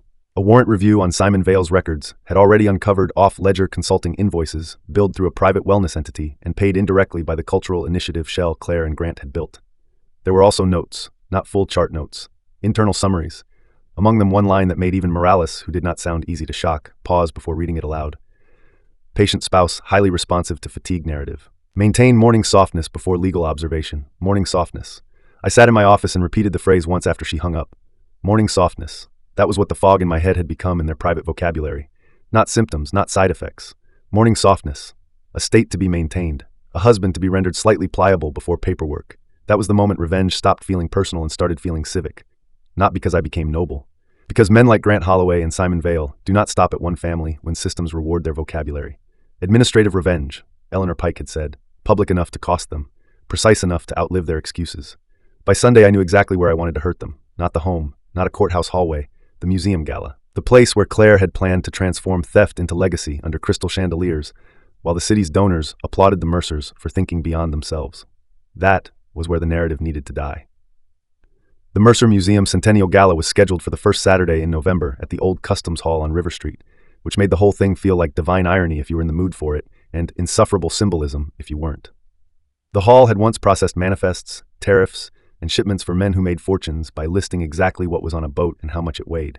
2 centuries later, Savannah's better-dressed class rented the same space to drink champagne under imported uplighting, while pretending culture had rescued the city from commerce. Claire loved that sort of irony when it was historic and not personal. 3 days before the gala, she tried to reach me 17 times. Not all directly. 2 calls from her own phone, 1 from the museum office, 3 texts saying we needed to talk like adults, a voicemail claiming that if I cared about Emma at all, I would postpone formal filings until after the wedding season. A second voicemail, this one angrier, accusing Mara of poisoning me against my own family. Then a cleaner strategy. 3 board members reached out separately to say Claire was worried I had become overwhelmed and was making emotionally driven choices after a difficult recovery. Augustus Wren's assistant wanted to know whether the Mercer announcement should be shortened out of sensitivity to my current condition. Simon Vail's office left a voice message offering to support any needed clarification with attending physicians if confusion around my treatment history had arisen. There it was. Even cornered, they kept trying to build the same house. Concern, stress, confusion, recovery. If the fraud could not move quietly anymore, they would still try to make me sound unstable enough that some part of their narrative might survive the blast radius. That was when Mara decided the gala should not merely proceed. It should become a courtroom with hors d'oeuvres. We met Tuesday night in her office downtown with Owen, Detective Morales, Dana Morrow from the district attorney's white-collar unit, and Aaron Bell with enough cables in a canvas case to make a church organ jealous. Dana Morrow was 42, composed, and had the kind of face that suggested she did not confuse patience with softness. She had spent a decade learning how rich people lied in committee language, and another 5 years teaching juries to hear theft inside verbs like restructure, reposition, and protect. She skimmed the latest transcripts, toxicology, and preservation orders, then set my file on the conference table and said, "If we want these people indicted hard and clean, the gala is useful. If we want the entire city to remember what they are, the gala is perfect." Mara almost smiled. "I knew I liked you." Dana ignored that and looked at me. "Mr. Mercer, here's the problem. We have enough already to do damage. We do not yet have enough to make every defense collapse at once. Holloway will argue draft language, misread concern, overzealous but lawful planning. Claire will cry and describe a husband she thought was fading. Vale will hide behind clinical discretion and claim medication cross-exposure. The gala lets us pressure them into more than concern. It lets us pressure them into motive and contempt." That was what she wanted most. Not merely that they had acted, how they thought about what they had done. That is where polished people usually become most prosecutable. When the mask slips, it often reveals not panic but disdain. Dana spread out the evening map of Customs Hall. Main entry, reception room, board office behind the stage, river balcony, catering entrance, auction alcove. There would be almost 400 guests, many of them exactly the kind of people Grant and Claire assumed would interpret elegance as innocence until shown otherwise in subtitles. "What do they expect from you now?" Dana asked. "That I either stay home and look unstable," I said, "or show up and try to contain the damage privately." "Good, we use the second expectation." The plan she built was not cinematic. That made it better. I would attend. So would Emma and Noah, because there was no possible way of shielding them from the public side once the museum board had already started gossiping in velvet. Keeping them home would only make them look like frightened accessories in a story written by their mother. However, they would know only their roles, not the full sequence. Emma would stay with Ben and Mara's husband near the donor tables. Noah would remain with Owen near the side corridor. Both would leave the second the signal came, no arguments. I would arrive alone and late enough to force Claire into reactive mode. Claire expected at least one more private negotiation around the announcement and the filings. Grant expected to talk me into a non-public settlement because men like him never stop assuming everybody has a price if the room is expensive enough. Dana wanted that conversation recorded in the board office before the opening remarks. She wanted them angry. She wanted them confident. She wanted them believing the worst thing happening in the room was still reputational. "How do we get them to talk freely?" I asked. Dana looked at me like a teacher assessing whether a student was worth the harder explanation. "You wound pride," she said, "not by shouting, by making them think their masterpiece is about to collapse because of your stubbornness rather than because of law. People like Holloway are at their most honest when they believe they are still one explanation away from control." Aaron clipped a test recorder under my lapel and explained distances, posture, and the strange fact that men in trouble often reveal more when you sit down instead of standing, because sitting lowers their sense of visible danger and increases their urge to lecture. "If Claire touches your jacket, let her," he said. "If Holloway steps closer, don't step back unless he physically crowds you. Retreat reads like panic. And if he threatens," Dana answered that one, "let him. Threats are just evidence in a sharper font." The second major meeting that week happened with someone I had not expected to matter, and who ended up mattering more than almost anyone. Judge Helena Sloan did not usually meet litigants outside hearings, but she had known my father, despised Holloway's habit of litigating through social pressure, and believed in brief, practical warnings when families wandered into fraud wrapped in philanthropy. Mara called it a courtesy conversation. I called it the only moment all week where the legal system felt like a human being instead of a staircase. We met in chambers after hours Wednesday evening. Judge Sloan was 68, silver-haired, unimpressed by performance, and had the exact same stillness in person that made younger attorneys overtalk in her court. She did not offer me sympathy. She offered me precision. "Mr. Mercer," she said, after reading the latest filings, "your instinct will be to make the gala the climax because public shame feels like balance when private betrayal has gone on this long. Resist that instinct. Make the gala a mechanism, not an ending. Courts punish the scheme. Society merely watches it happen." I nodded. She went on. "Also, you must decide something before Saturday. What does victory actually mean to you? Because if it only means humiliating your wife, you will be sloppier than your attorney deserves.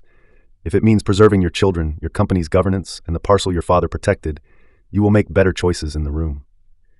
There was no reason for that sentence to hit as hard as it did, maybe because it cut straight through the fog where rage keeps trying to dress itself as justice. "I want the truth on record," I said finally. "I want them stopped. I want my children protected. I want my father's land untouched by them. And I want Claire to understand she didn't outsmart me. She just made herself smaller than I ever believed she could be." Judge Sloan studied me for a moment. Then she nodded once. "Good. That's ugly enough to be real and clear enough to survive appeal. Proceed carefully." By Thursday morning, the city was already nibbling at the edges of scandal without knowing its teeth were in anything important yet. A museum volunteer texted Emma to ask whether her mother was all right because someone had said there was a family health dispute around the Mercer gift. A donor's wife asked Noah if I was stepping back from the company for medical reasons. One of my project managers forwarded a message from a supplier who had heard I might be taking a restorative leave. Narratives move faster than warrants in cities like ours. Not because people are evil, because they are bored, polite, and hungry for a version of events that lets them feel informed before they are responsible. I spent most of Thursday killing those seedlings before they rooted.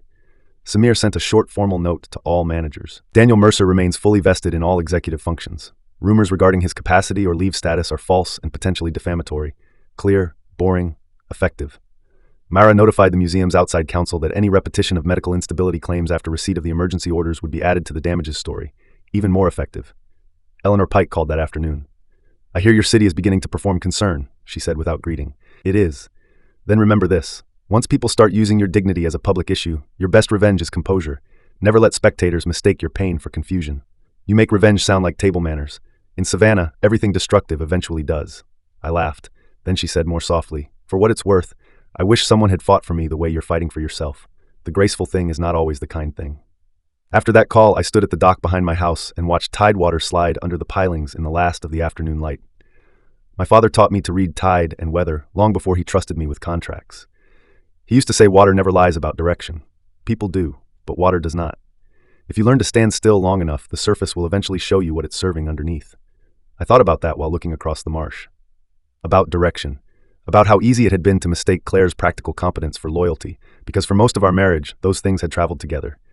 Maybe she had loved me once. Maybe she loved me in fragments still. But people do not drug the men they love to improve filing conditions. At 6, Emma came over with Ben. Noah was already at the house. Mara joined us an hour later. It was not a family meeting in the sentimental sense. It was a pre-operation briefing with blood ties. I laid out exactly what Saturday required, how the gala would proceed, what the likely confrontation window was, where Emma and Ben would sit, where Noah and Owen would stand, what they would do if voices rose, what they would not do if Claire cried. That last one earned my daughter a look so sharp it could have trimmed wire. "I know," Emma said. "I'm not 13. "No," Mara said dryly. "You're 24, which is worse because now you think outrage is strategy." Ben, who had been quiet so far in the careful way kind men get when entering someone else's family war, finally spoke. "Question. If Claire tries to turn this into a mother-daughter plea in the hallway, do we separate or respond?" Good question. I had underestimated him before that moment. Mara answered first. "Separate. Always. Grant and Claire both win by pulling the children into side channels where emotion outruns documentation." Noah leaned back in his chair, arms crossed. "And if Holloway talks to me?" "You say exactly 4 words, Mara replied. "Talk to my father." Noah nodded. Emma looked at me then, and for the first time all week, she looked younger instead of harder. "Dad," she said quietly, "if this blows up in front of everyone, do I need to pretend I didn't know?" That question hurt because it was really asking something else. Do I need to perform around my mother to keep the city comfortable? "No," I said. "You don't owe anybody theater. You owe yourself steadiness, that's all." She nodded. Ben reached for her hand under the table. She took it without looking away from me. The next morning, Claire sent a text at 8:12. I never wanted this to become ugly. "Please, for Emma, meet me privately before tomorrow. Grant is willing to step back if we can resolve the legal misunderstandings." Legal misunderstandings. I showed the text to Mara. She smiled without humor. "She means he is willing to step back from visible ownership if he can still keep the structure." We answer yes. So I did.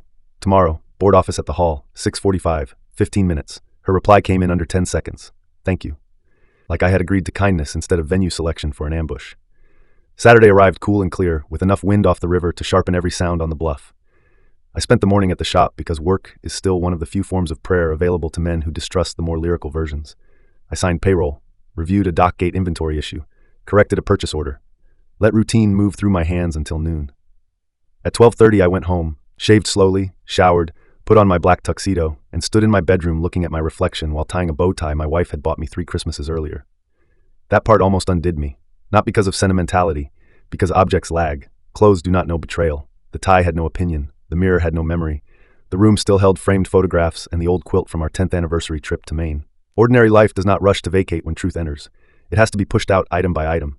At 5:40, Emma texted a picture from her hotel room with Ben, navy dress, hair up, eyes clear despite everything. Still gonna look better than the donor wives. I wrote back, "You always do."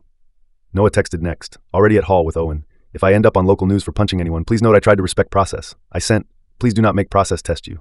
Then Mara called. "One reminder," she said. "You've given me 30. You'll need 31. If Grant insults your intelligence, let him. If Claire insults your marriage, let her. If either of them insults your father, give me 5 additional seconds before you say anything." I exhaled. That one sounds specific. Because men forgive damage to themselves faster than damage to dead parents, and I need your face calm enough for a jury to trust later. That was Mara. She loved people through preparation. I arrived at Customs Hall at 6:38. River Street was already bright with valet lights and the museum banners hanging in disciplined gold and cream from the old iron balconies. Donors in black tie moved toward the entrance beneath strings of warm bulbs and the sort of historic masonry that makes wealthy people feel morally improved by proximity. I handed my keys to the valet, climbed the front steps, and let the evening take its first real look at me. The reception room opened in cream stone, polished wood, and all the expensive effort of a city trying to flatter itself. A jazz quartet worked near the balcony doors. Champagne moved on silver trays. Names that had mattered in Savannah for a century, and names that mattered only because money now travels faster than lineage, mingled under the museum's centennial crest projected against the far wall. Then the room saw me. Not dramatically, just the small ripple that moves through a crowd when a central figure arrives after rumor has already gone ahead of him. 3 heads turned, then 6. Then a board member excused himself too quickly from a conversation with 2 donors. Across the hall, Claire froze with a champagne flute half raised. She looked magnificent. Midnight blue gown, shoulders bare, hair swept up, 1 diamond drop at each ear. The kind of beauty that can still make a room forgive sins it hasn't heard yet. Her eyes found mine and held. Not soft, not angry, calculating, good. Grant appeared at her side seconds later, hand near her elbow in the proprietary way he probably thought read as supportive. It read as rehearsed. I did not go to them. I went first to Emma and Ben. My daughter looked at me, searched my face, and I watched her steady herself because whatever she had feared all week, she now understood that the evening was actually here and wearing patent leather shoes. "You okay?" she asked. "Ask me in 2 hours." She almost smiled. "That's fair." Ben squeezed my shoulder once. No dramatics, no speeches, just a gesture that said, whatever this becomes, you won't carry it unaccompanied. Then I crossed to Noah and Owen near the side corridor. Noah's jaw flexed once when he spotted Grant at the far end of the room. Owen saw it too. "Remember your 4 words, Noah muttered. "Talk to my father." "Good. Keep them polished." At 6:45 exactly, Claire approached. She moved through the room without hurrying, which told me she still believed she had more control than she actually did. Up close, the strain around her mouth was visible for the first time. "Thank you for coming," she said. "You planned the party around my land. It would have been rude not to." She inhaled once through her nose. "Don't do this out here." "Where?" "Board office. Grant's waiting. 15 minutes, like you said. Please. Please. Not for me. For the choreography." I nodded and followed her through the side corridor, past a portrait gallery and into the small office behind the stage where the museum kept records, donor packets, and tonight, apparently, its remaining illusions. Grant stood by the windows overlooking the river, already inside. Of course he was. No Simon Vale this time. Interesting. I filed it away. The office door clicked shut behind Claire. A tray of untouched sparkling water sat on the side credenza. Another irony. Even now they tried to stage calm. Grant turned, gave me a thin smile and said, "Thank you for agreeing to be sensible." That was his first sentence. Not hello, not Daniel. Sensible. I sat down instead of standing, just as Aaron had instructed. "You have 10 minutes, I said. Grant looked annoyed already, which was perfect. Claire stayed standing near the desk like she wanted positional advantage, but not enough confidence to sit. Grant moved first. "This can still be contained. The Museum Council would prefer not to turn your marital dispute into a donor panic, and you would be wise not to turn preliminary medical concern into public spectacle. Claire is willing to step back from any formal role in the parcel transition if you withdraw the accusations and allow a neutral family review in January." There it was, a retreat that kept the structure alive. Not surrender, maintenance. "Neutral family review by who?" I asked. "Independent counsel," he said. "Yours wearing a different tie?" His jaw tightened. "Good. Daniel, sarcasm is not useful. Neither is drugging me, but we've all had busy autumns." Claire flinched visibly. Grant did not. He had committed too hard to composure. "You're making allegations you cannot possibly understand in full," he said. I leaned back in the chair and looked at him. "Then help me." He hesitated. "Small, but enough." "You have been deteriorating in ways the people who love you were forced to address," he said. "The concussion accelerated problems you already had. Claire protected you socially. Simon monitored what needed monitoring. I built legal contingencies so your family wouldn't drown if you made the kind of impulsive choice you're making right now." There it was, deteriorating, accelerated, protected, monitored, contingencies. He could not speak without constructing cages. "Interesting," I said. "My lab report uses different nouns." Claire stepped in then, voice low, urgent. "Daniel, please stop. You are going to hurt Emma if you push this tonight. Everybody she loves is in this building. Ben's parents, her college friends, board members she's known since she was a child. Do not make her wedding season collateral damage because your pride got cornered." That was close. Very close. Not because she was right, because she still knew how to say Emma's name in a way that hit me in the old father places before my mind could catch up. I kept my face still. "You used Emma to seed concern about me. Do not say her name like you still have the clean right to it." Claire's eyes flashed. There, the temper under the polish. "You think I used her?" I have spent 6 months keeping this family from collapsing while you sleepwalked through contracts and turned every practical conversation into a shrine to your father. Grant glanced toward her, a warning look. Too late. I watched him realize, in real time, that Claire Angry was both dangerous and useful. Useful because she knew where the real bones were. Dangerous because she no longer cared how elegant the room remained. Say it clearly, I told her. Say what clearly? What I was to you by the end. For a second I thought she might refuse. Then pride chose for her. A problem, she said. You were a problem, Daniel. A good man in some ways, a faithful father in most ways, but a problem. You confused inheritance with holiness. You confused exhaustion with virtue. You would rather drown everyone in your nostalgia than let anything become useful while you're still alive to feel replaced. That one got through. Not because it was all true, because enough of it rhymed with the parts of myself I had not always admired. Good liars do that. They tie their theft to real flaws, so the victim has to climb through self-examination before reaching anger. I kept my voice level. And so you slept with my attorney, dozed my drinks, and forged a petition. Grant said, colder now, be careful with words you can't prove to the room outside. There, threat in a tuxedo. I let silence sit. Then I said, you still think this is about the room outside? He leaned over the desk, hands flat. Of course it's about the room outside. It always is. People don't lose assets because of one bad marriage. They lose them because audiences stop trusting their judgment. I was trying to spare you that. I nearly thanked him. Such a beautiful confession. He went on, because contempt loves momentum. You think donors want to watch a middle-aged marine supplier sentimentalize a river parcel while his board wonders whether he's medicated enough to finish a sentence? You think Emma's wedding guests want to whisper about fraud and sedatives? You think Noah wants his first promotion tied to a family guardianship fight? Claire understood reality. You kept worshipping an old doc. My father's land again. Mara had told me to give myself 5 seconds if that happened. I gave myself 6. Then I smiled. Grant noticed, and for the first time all evening uncertainty touched his face. You know what I think? I asked. Neither of them answered. I think you mistake social fear for moral leverage. I think you've been doing it so long you no longer hear the difference between concern and appetite. And I think you both believe the museum crowd, the doctor language, the wedding timing, and the old savannah instinct to avoid ugliness in public would carry you farther than actual law. Claire's voice hardened. You are not the only person allowed to understand timing. No, I said. You're just the only one arrogant enough to try drugging it into me. Her nostrils flared. Grant looked like he wanted to physically stop her from speaking and knew that would look worse than any silence. The doses were tiny, she snapped. Just enough so you would stop charging through everything like volume was a substitute for judgment. There, the wife herself. Tiny doses, not accident, not contamination. Choice. Grant turned on her. Claire, she ignored him. Do you know what it was like living with you after the fall, she said. You were slower, Daniel. Meaner in those stupid little ways men don't register in themselves. Suspicious when anyone suggested rest. Lost inside your father's stories every time the parcel came up.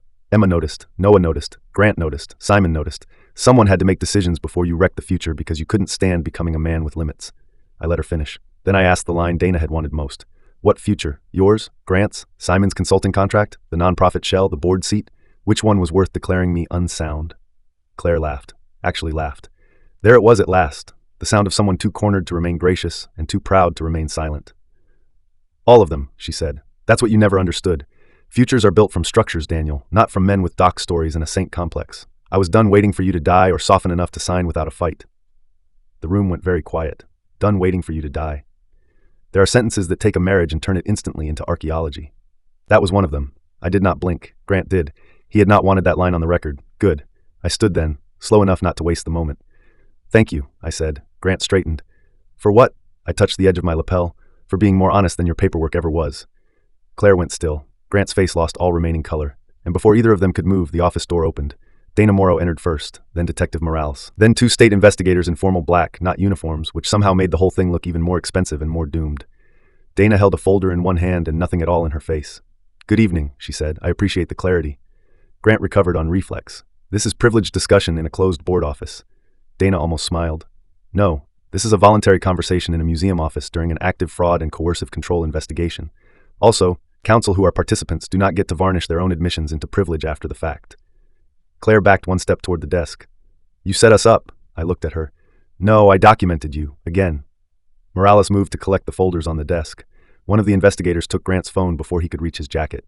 The other asked Claire to step aside from the credenza. Dana turned to me briefly. You can go back to the reception room now if you want. She said, or stay. I thought about it, then shook my head. No, I think they deserve a witness. Grant's voice sharpened. Daniel, think very carefully. Once this moves publicly, your children own it too. I looked at him and felt, finally, not rage but contempt so clean it almost calmed me. You keep using my children like punctuation. Stop. That was when he made his last mistake. He smiled, just barely. The kind of smile men like him wear when they believe they are speaking unpleasant realism to emotional people. You still don't understand, he said. This city forgives affairs. It forgives legal aggression. It even forgives social cruelty if the people involved continue funding the right buildings. What it never forgives is visible weakness. You could have let me spare you that. Dana wrote something down without looking up. I did not answer. There was nothing left worth saying to a man who had just defined his whole soul in one sentence. The sequence that followed lasted maybe 4 minutes. It felt like a season. Claire trying first anger, then appeal, then a sudden brittle calm. Grant demanding named authority. Dana reciting the current scope of preservation and probable expansion. Morales requesting devices. The investigators sealing folders.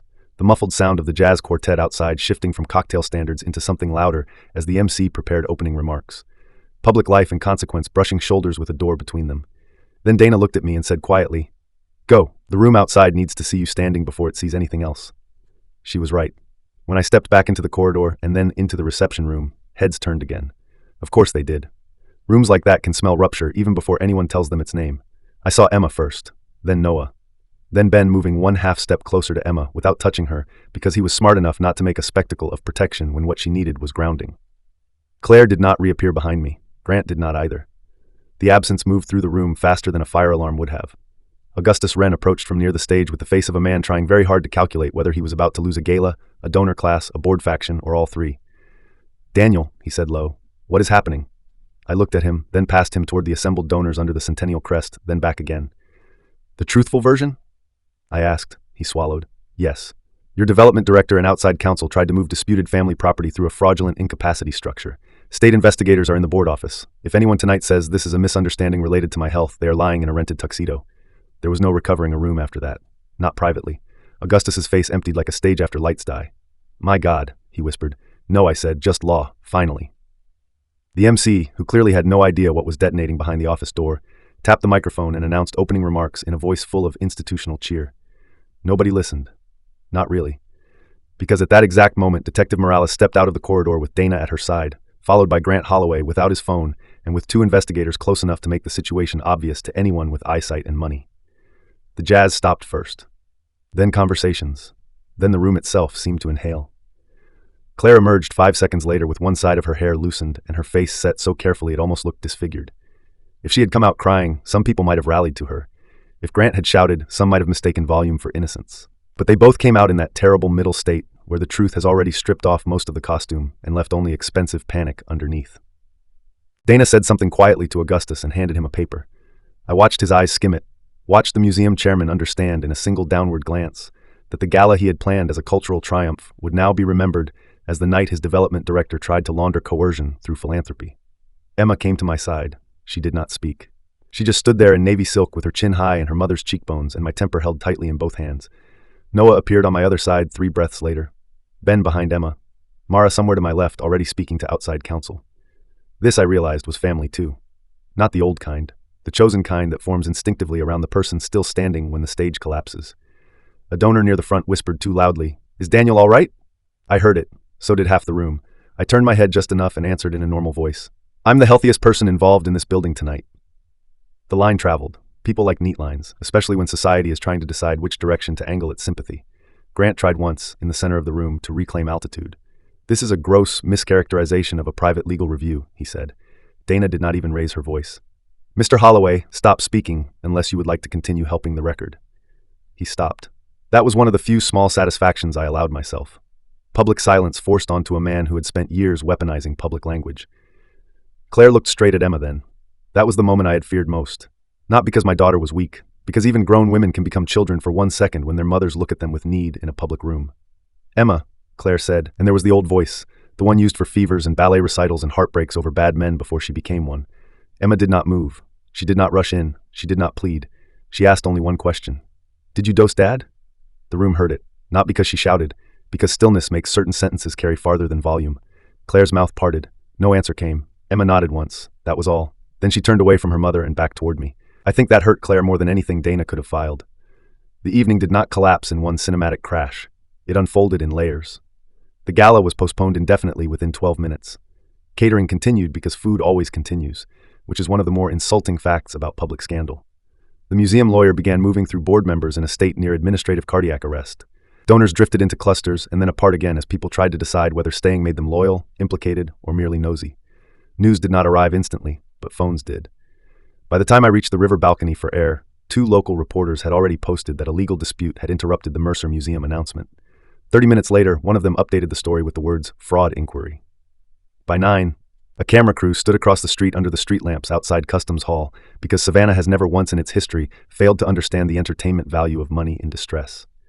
I stood at the balcony rail with the river dark below and the city beginning to feed on rumor behind me. Noah came out first. He said nothing for a while. Then, still looking out over the water, he asked, "Do you want to hear something ugly?" Not especially.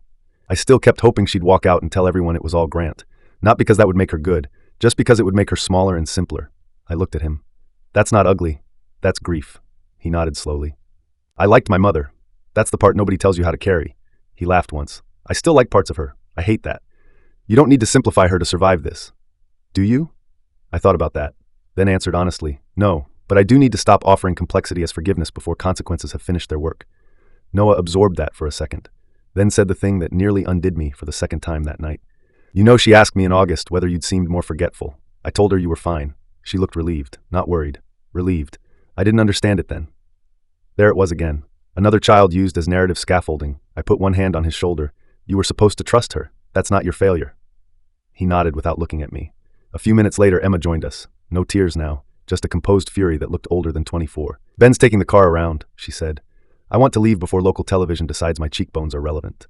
That was my daughter too. She looked at the river, then at me. "Dad, I know tonight is not about me, but I need to say something before everyone starts advising me in bridal voices. The wedding stays." "Emma, no, listen, she doesn't get that too. She doesn't get to poison the season and make me forever remember this as the month I postponed my life to cushion hers. The wedding stays. You walk me down the aisle. Noah gives the terrible toast.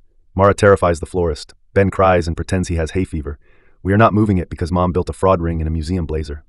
Noah barked out one startled laugh.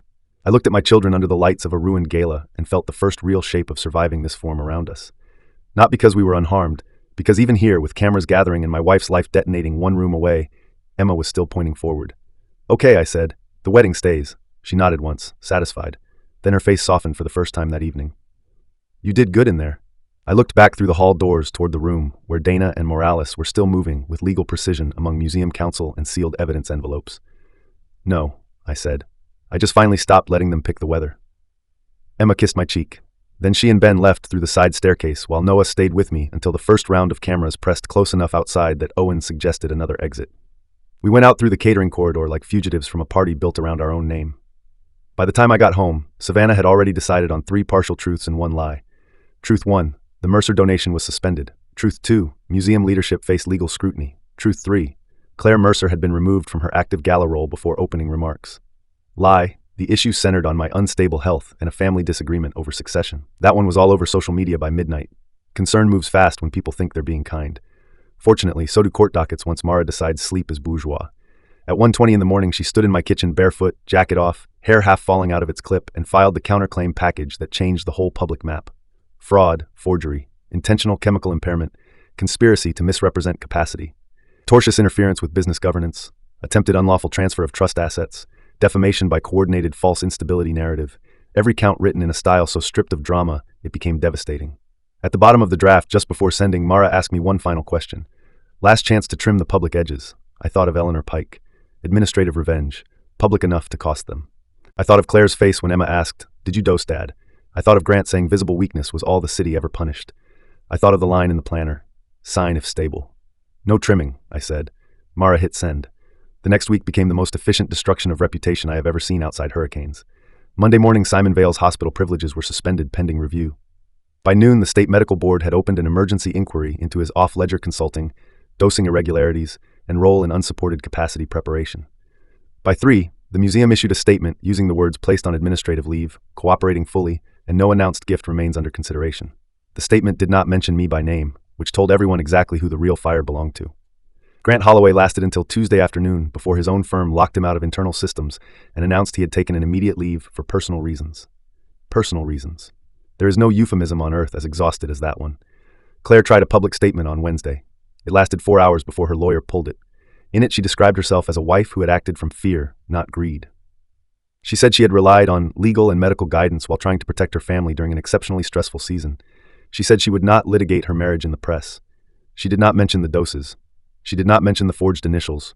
She did not mention Grant's condo, Simon's invoices, or the cultural shell named after my mother. That omission told Dana everything she needed to know. Good, she said on the phone after the statement came down. People who omit the most provable facts are already halfway to admitting they exist. Thursday brought the emergency hearing. If you have never watched a lie try to dress itself in concern before a judge who prefers nouns to sentiment, I can tell you it is worth the price of every dry legal bill that comes before it. Judge Sloan took the bench at 9. Claire arrived in dove gray with her hair down, which was not a legal choice but a visual one. Softer. Less administrative. More woman under strain than fundraiser under indictment. Grant appeared with outside counsel and none of his old shine. Simon's attorney requested limited scope treatment confidentiality and was denied so fast it almost counted as punctuation. Myra opened with chronology. Not emotion. Not infidelity. Chronology. Concussion in May. Affair beginning in June. Veil evaluation in August. Narrative seating with children and board members. Drafts of incapacity materials. Forged signatures. Toxicology. Recorded admissions. Asset route through nonprofit shell. When she finished, the court reporter had already spent more ink on verbs like dose, route, impair, and freeze than anyone on the other side seemed prepared to answer cleanly. Grant's lawyer tried first. Draft language, protective concern, preliminary structures never executed, marital miscommunication inflamed by private betrayal. Judge Sloan let him finish. Then she said, "Counsel, in my courtroom people may be many things, but they may not be many things at once if the documents disagree. Your client cannot characterize the petition as a tentative concern exercise while also structuring acceleration language around his capacity. He cannot characterize the doses as meaningless while his associated physician refers to maintaining morning softness before legal observation. And your clients may not ask this court to confuse elegance with innocence." That sentence alone was worth every sleepless night. Simon Vale did worse under direct questioning. Asked whether he prescribed or advised any sedating support in connection with my recovery, he tried to split the difference. I suggested rest support and observed spouse-administered interventions. Dana, who had by then joined the civil side in support of the criminal track, asked, "Observed with what goal?" Simon hesitated. In court, hesitation is often blood in the water. Reduction of agitation, sleep stabilization, and improved compliance with scheduled review, he said. Improved compliance. There it was in daylight. Judge Sloan's mouth went flat. Claire broke not under accusation but under one of Mara's gentlest questions. "Mrs. Mercer," my sister said almost kindly, "did you ever tell your daughter or son that you were worried their father was changing?" Claire said yes. "Why?" Tears immediately. Then the line. "Because I needed them to be prepared. Prepared, not protected. Prepared. For their father being publicly hollowed out by his own wife." Mara did not press the tears. She pressed the planner. Sign if stable. Claire denied remembering the wording. Then Mara introduced the photographed page and Claire's own weekly handwriting. Not just the meeting note. The same angled T in stable, the same clipped Y in family, repeated on 3 separate pages. I watched my wife realize in a court of law that her own planner had turned on her. That was when the emotion left her face and something colder took its place. Not remorse. Recognition. She knew then that the private version of herself was gone. Judge Sloan granted the injunction in full, expanded the preservation order, referred additional matters for criminal review, restricted all Claire and Holloway contact with trust instruments, and ordered immediate independent medical assessment of my prior treatment history by a court-selected neurologist with no private ties. Then she said the one sentence I will remember long after every filing has yellowed. "Mr. Mercer is not a man in need of protection from himself. He is a man in need of protection from the people who tried to make themselves his guardians." You cannot buy language like that. Not with donors, not with doctors, not with attorneys, only with proof. After the hearing, cameras waited on the courthouse steps. Of course they did. Grant tried to go out the side exit. Someone had tipped the reporters anyway. Claire made it halfway to her car before a local anchor asked whether she had deliberately misrepresented her husband's health to gain control of Mercer property. She stopped, turned, and for one insane second I thought she might answer. Instead, she got into the car and slammed the door hard enough that the microphone picked up the sound from 20 feet away. That clip ran all afternoon. Savannah loves a slammed door almost as much as it loves inherited silver and ruinous gossip. I wish I could say public disgrace gave me pleasure. It didn't.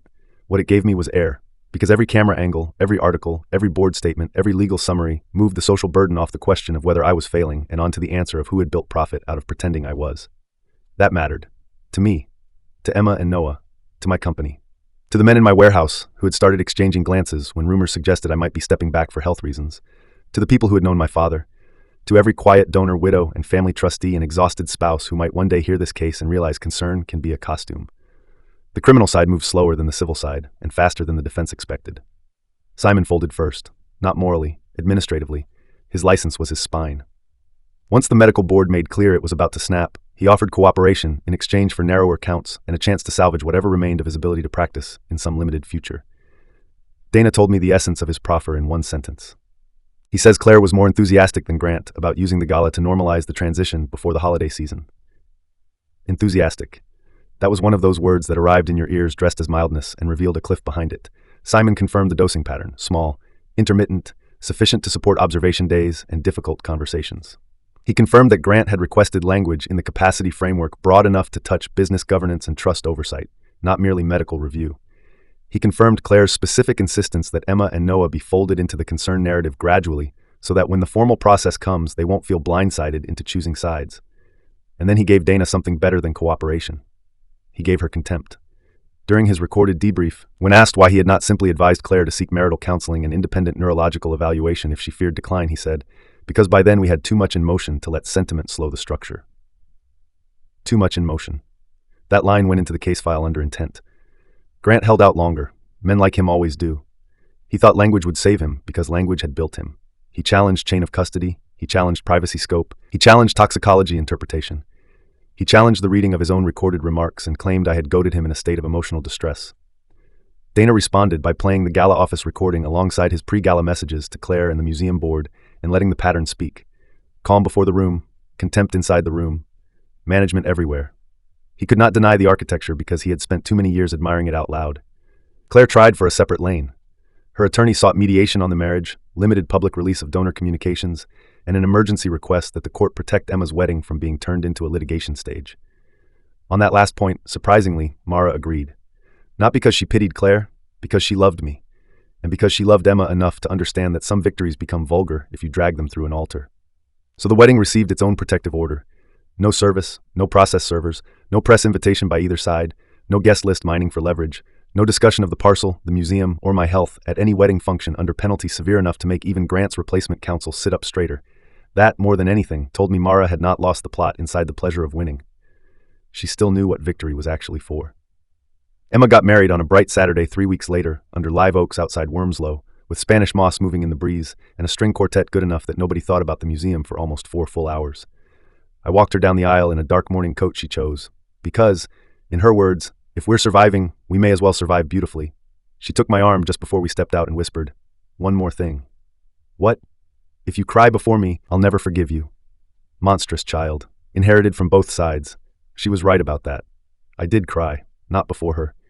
Halfway through the vows, when Ben, voice shaking, promised to choose steadiness over pride, and Emma laughed softly through her own tears in the exact way her mother used to laugh before practicality became appetite, Claire came. We had agreed she would, not because any of us wanted to play modern civility for the photographers. There were no photographers beyond the hired wedding team and one local columnist who would have been eaten by Mara alive if she had appeared. Claire came because Emma asked for one clean memory in which her parents were present and not using her life as leverage. Claire wore pale gray and stood in the second row between her sister and an old college friend. She cried during the vows and did not approach me before the ceremony. Afterward, during the reception, she asked quietly if we could talk for 1 minute by the side lawn. I almost said no. Then I thought of Emma dancing under lights she had chosen before her mother started dosing my evenings, and I thought 1 minute would not kill me. We walked beyond the tent where the music softened into distance. Claire looked thinner, not fragile, used up. The city had turned fast on her once donors realized the museum would survive without her, and their own names might not if they defended her too publicly. She had resigned, moved into a furnished apartment downtown, and spent the last weeks between lawyers, interviews, and whatever private story she still told herself at 3 a.m. "You look happy today," she said. "Emma looks happy. That's enough." She nodded. Then, after a long silence, said, "I don't know how to talk to you anymore without hearing myself sound like evidence." I looked at her and almost admired the line. Almost. "That's because for a while you were." She winced. Fair enough. We stood there listening to distant music and silverware and laughter from a life that still stubbornly kept forming around us. "I did love you," she said eventually. The sentence sat between us. Not because I doubted she believed it, because belief had become unreliable territory with her. "I think you loved me the way practical people love old houses," I said, warmly until the maintenance offends them. She shut her eyes. When she opened them again, they were wet but clear. "That's cruel." "It's accurate," she nodded slowly. "Maybe." Then she asked the question I had expected sooner or later. "Do you hate me?" I thought about that honestly. About rage, about humiliation, about the weird empty places betrayal leaves once the legal machinery begins doing the loud work for you. "No," I said at last. "I think I did for about 10 days. Then the paperwork got bigger than the feeling. After that, I just didn't trust myself to answer quickly." She looked down at her hands. I don't know when practicality became the only thing that felt real to me, she said. At some point, I started feeling like if I wasn't shaping every room, every plan, every timeline, I disappeared. Grant. She stopped, corrected. It doesn't matter what Grant offered. I still walked there. That, at least, was honest. No one forced her into June. No one forced her to ask Emma whether I seemed forgetful. No one forced her to pour anything into bourbon and call it care. No, I said. It doesn't matter what he offered. She drew in a breath. Emma says I can still be at Christmas if things stay calm. I don't know whether to be grateful or ashamed. Both, probably. That almost got a smile out of her. You're getting harsher with age. I had help. Music swelled from the tent. For a second, we both looked back toward the lights where our daughter, my son, Ben, Mara, Noah's architect friends, and 3 generations of people who had nothing to do with forged petitions were trying to dance joy into a season that had not made it easy. Claire wiped under one eye carefully. For what it's worth, she said, you were never actually fading. I knew that before Simon ever admitted it out loud. I just needed you tired enough that the story sounded plausible. There it was. Not a courtroom confession, not legally necessary, but humanly devastating. I looked at her. Thank you, I said. Her face tightened. For that? For finally saying one clean thing without dressing it in concern. Then I left her by the side lawn and went back inside the reception because Emma was laughing at something Noah had said, and I refused to spend even one more minute of my daughter's wedding giving treachery better lighting than joy. The criminal indictments landed in January: fraud, forgery, conspiracy, intentional chemical impairment in support of unlawful financial control, false capacity preparation, charitable misrepresentation. There were more counts, but those were the bones. Grant was booked at 8:10 on a cold Monday morning outside his temporary office near Bay Street, where he'd been trying to rebuild credibility through quiet consultations with men too arrogant to Google properly. Simon Vale surrendered through counsel 12 minutes later. Claire self-reported at 9 after negotiating appearance conditions through an attorney who charged enough per hour to prove she still had admirers somewhere. No handcuffs in front of cameras for her. She got dignity because she surrendered on time. That bothered Noah more than it bothered me. Grant gets a picture, he said. Mom gets a car service. Your mother gets the long version, Mara replied. Sometimes dignity at booking just means a woman gets more months to recognize herself clearly before sentencing. Mara could make even justice sound like bookkeeping. Maybe that is why I trusted her with the hardest parts. The divorce finalized in March. No operatic contest, no romantic speeches, no attempt at reconciliation. Just valuations, restrictions, penalties, forensic tracing, and the steady legal dismantling of a marriage that had already been excavated down to its wiring. The waterfront parcel remained with me, though not exactly in the same emotional form. Things survived betrayal but changed density. The company stayed mine entirely. Claire kept her personal retirement account, one condo she had purchased before our marriage, and enough diminished reputation to occupy every room she entered for the foreseeable future. The cultural initiative shell dissolved under state review. The museum spent half a year publicly reforming its gift acceptance policies and privately purging every committee structure that had let Claire and Grant move so freely through donor narrative with so little oversight. Augustus Wren resigned in June, citing age. Savannah called it fatigue. I called it the city's preferred way of saying we noticed too late and would like now to disappear decorously.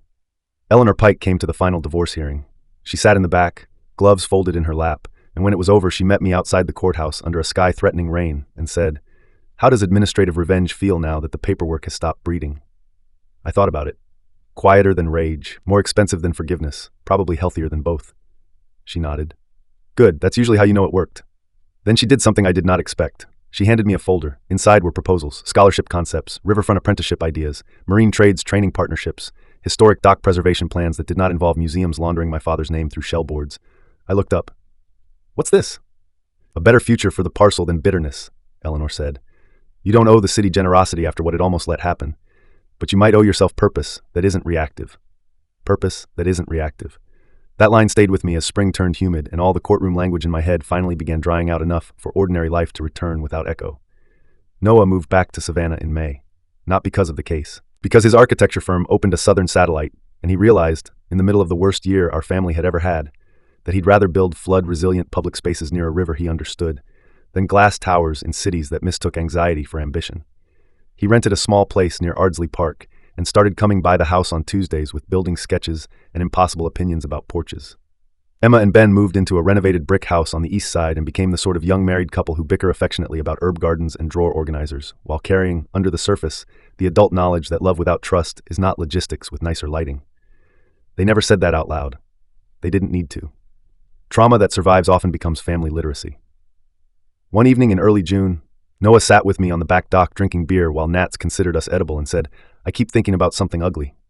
"That's becoming a family hobby," he smiled faintly. I keep thinking if the concussion had been a little worse, or if you'd been a little more tired, or if Gloria Bell had kept her head down, they might have actually done it. I watched the marsh grass move in the evening wind. Yes, I said. He took that in. Then asked the question underneath the question. How do you live with that?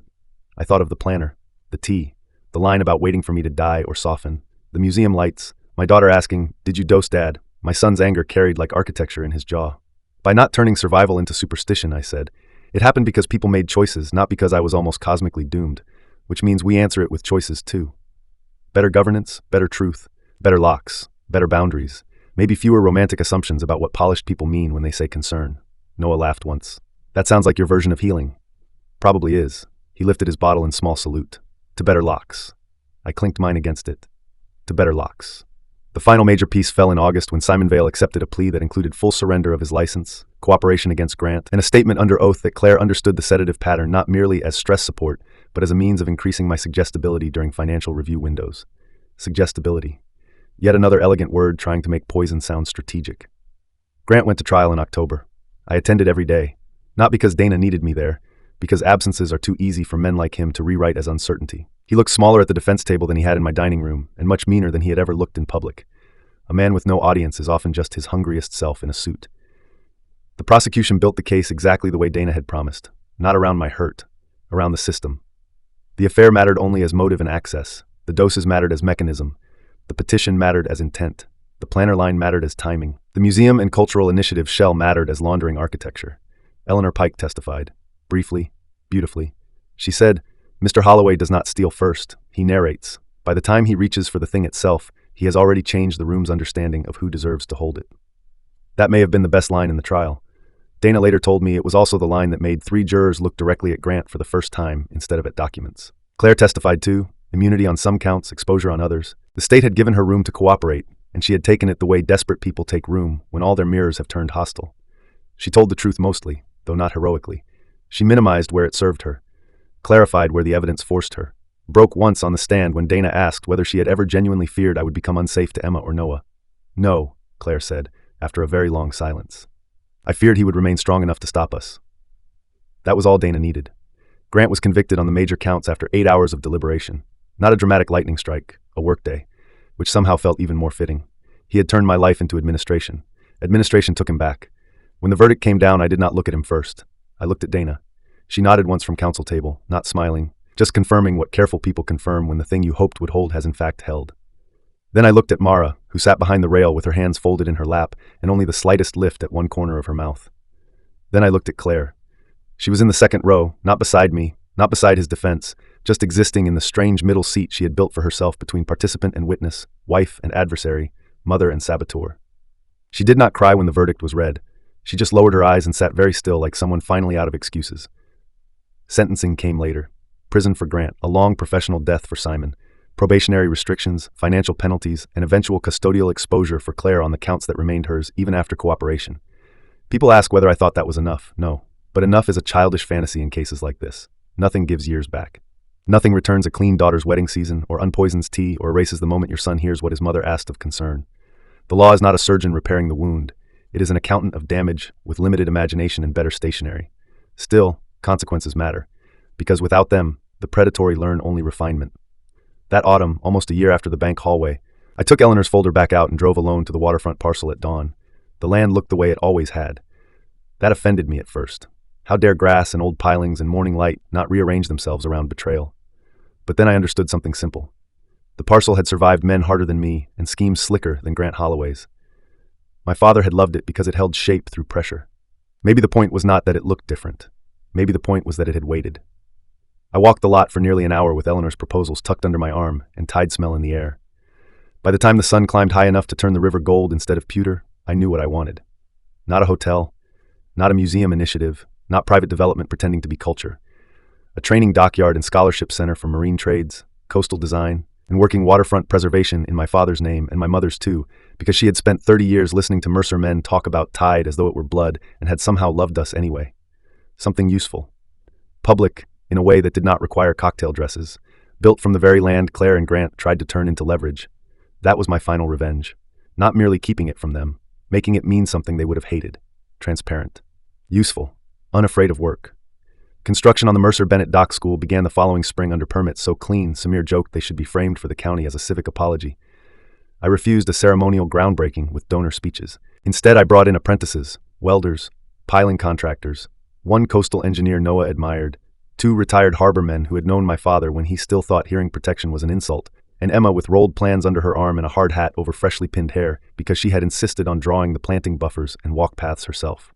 Ben handled the public architecture liaison work for free on the condition that no one ever again used the phrase cultural activation around him within my hearing. Mara brought clipboards. Eleanor Pike brought checks and no photographers. Gloria Bell came in a linen jacket and low sandals and stood at the edge of the site with her hands clasped, looking out over the water like a woman testing whether she was allowed to feel something hopeful in a place built from near loss. I had not seen her since the bank hallway except once in court when Mara introduced us properly during a recess, and Gloria shrugged off my thanks by saying, "I dislike forged signatures the way other people dislike mold." That morning, after the first piles had been marked and the survey strings stretched clean across the dirt, I walked over to her. "You ever think about not saying anything that day?" I asked. She looked at me sidelong. "Often. Usually, right before I remember my husband dying in a state-run memory wing after 3 years of actual decline, and my rage comes back for anyone who tries to counterfeit that kind of helplessness for money." She shrugged. "People call old women nosy when they should call us archivists." I laughed. Then she surprised me. "You did one thing right that most men don't," she said. "You got angry second. First you got organized. That's rarer than people think." Organization.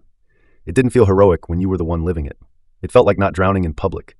Still, hearing it from the woman who had changed the weather of my life with one copied page mattered more than I expected. The dock school took 11 months to complete.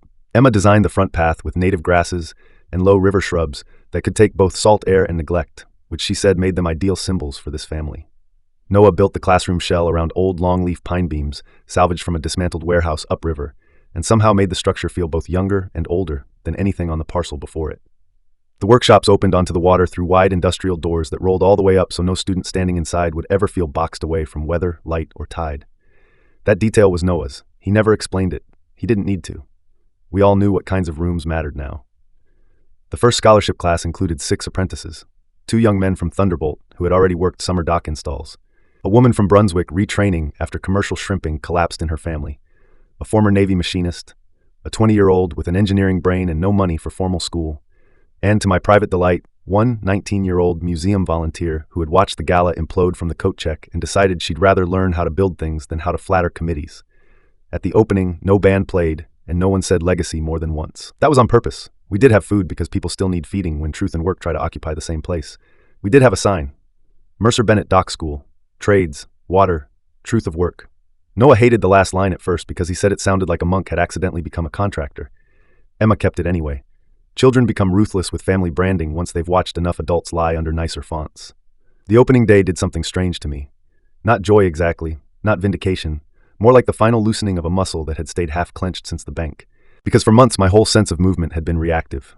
Preserve, block, respond, document, survive. This was the first large thing I had built that was not shaped by avoiding what Claire and Grant wanted.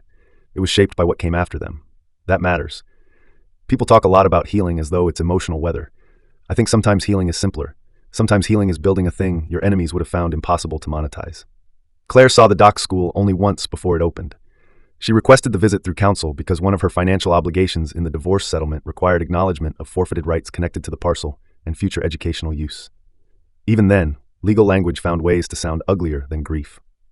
She came on a cold Thursday afternoon in January, wearing a camel coat and no jewelry except her wedding band, which she had continued wearing far longer than made sense.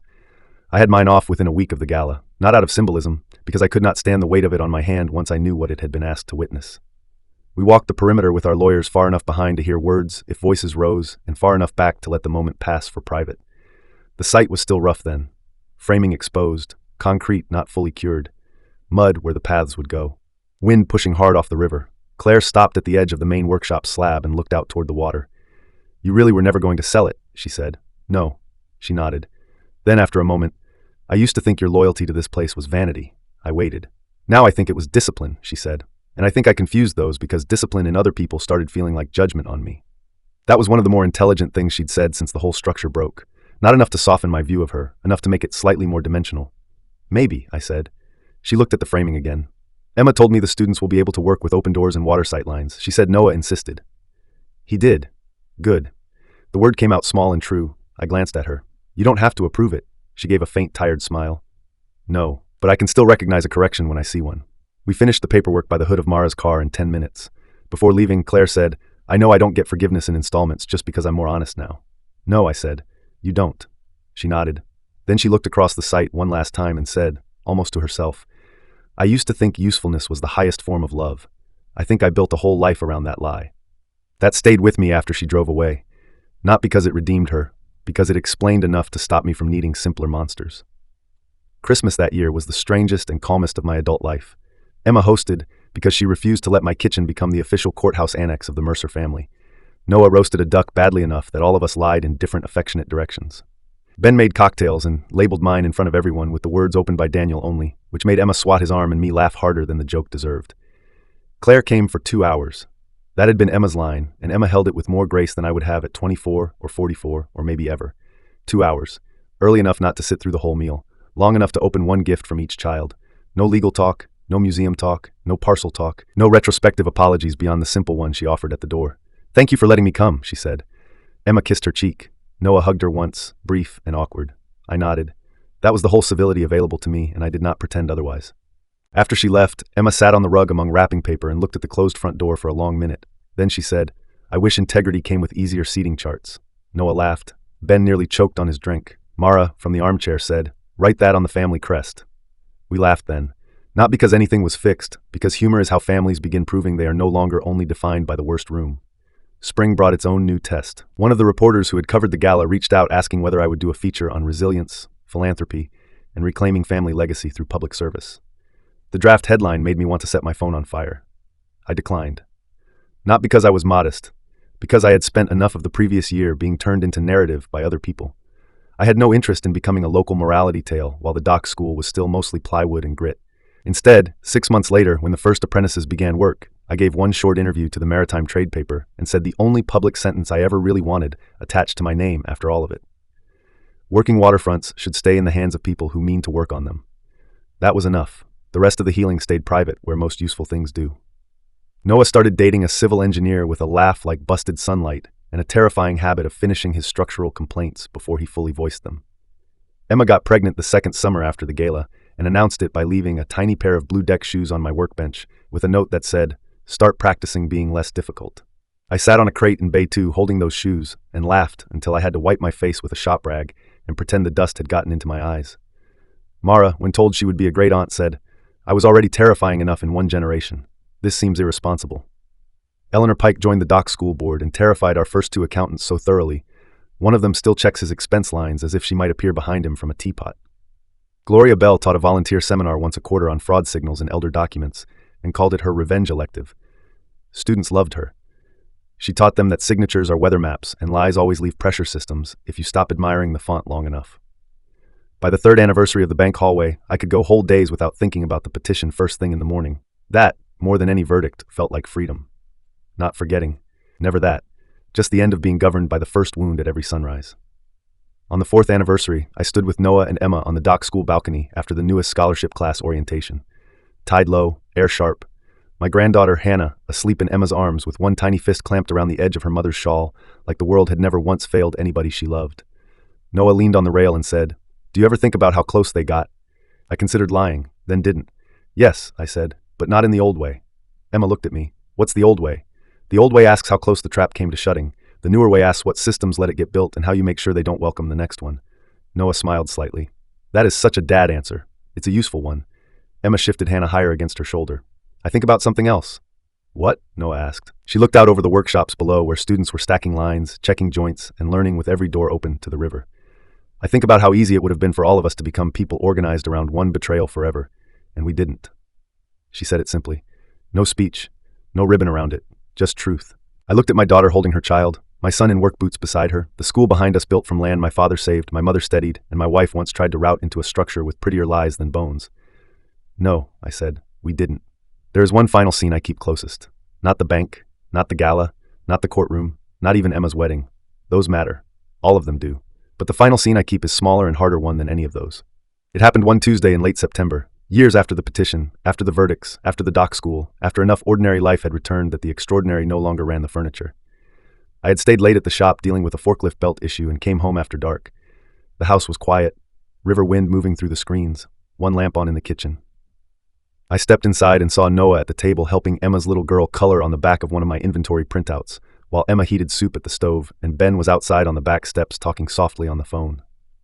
No one had planned dinner at my place. They had just drifted there because weather changed, schedules bent, and my house still sat in the center of the family map without anybody having to prove why. Hannah looked up from the crayons and yelled, "Grandpa!" Then held up the paper. It was a drawing, badly proportioned pilings, a very large sun, 3 boxes that were meant to be buildings, and at the center a stick figure by the water with the saddest possible bow tie. "That's you," she said proudly, cruel but recognizable. Emma laughed at the stove. Noah said, "She's got your shoulders wrong. She has my everything wrong." Hannah ignored the critique and pointed to the blue crayon marks all across the bottom. "That's the river school." "The dock school?" "Yes, river school." Then she pointed to the doors she had drawn. Not one, many, all of them open. "Why are the doors open?" I asked. She frowned at the question as if adults truly did not deserve responsibility for thought. "Because people have to go in and out. That's simple. Because people have to go in and out." I sat down slowly across from her and looked at the paper while something old and tight in my chest finally let go of the last of its claim on me. I had spent years thinking the opposite of betrayal was justice. Then I thought the opposite was truth. Then I thought it was consequence. But sitting there in my kitchen with my granddaughter's crooked drawing in my hands, I understood the opposite of betrayal was access. Access to your own mind. Access to your own children. Access to rooms that don't require obedience to deserve entry. Doors that open because people have to go in and out. That is what they tried to take from me. Not just money, not just land. Movement. Ordinary movement through a life that still belonged to me. And that is what I kept. Kept badly some days. Kept angrily others. Kept through paperwork, tears, courts, scaffolding, and more water bottles opened by my own hand than any one man should need. But kept. When I went upstairs that night, I passed the drawer in my bedroom where I still keep one copy of the petition. Not framed, not fetishized. Just there. A reminder, not of humiliation, of recognition. I no longer open it often, maybe once a year, maybe less. And every time I do, I see the wrong D, the wrong pressure, the wrong final stroke of Mercer trailing upward like a man trying to imitate gravity without understanding weight. Then I put it back. Because that forged name is no longer the truest paper in my life. The truest papers now are scholarship forms and apprentice certifications, and invoices for marine hardware and site plans with Emma's notes in the margins, and Noah's corrected dimensions beside them. The truest paper I have lately is a preschool drawing with open doors and a badly drawn grandfather in a bow tie. If you ask me now what my revenge was, I would not say the indictments. I would not say the gala collapse. I would not even say the dock school, though that came close. My revenge was simpler. I refused to become the story they prepared for me. I refused to become the tired, soft, manageable version of Daniel Mercer that fit neatly inside other people's timing. I became more administrative than their fraud, more patient than their appetite, more public than their whisper network, and in the end, more useful than their version of usefulness ever was. Claire tried to turn concern into leverage. Grant tried to turn weakness into law. Simon tried to turn sedation into clinical structure. All of them believed that because rooms are built by people with titles, they belong to people with titles. They were wrong. Rooms belong to the truth eventually. Sometimes it takes a copied page in a bank hallway.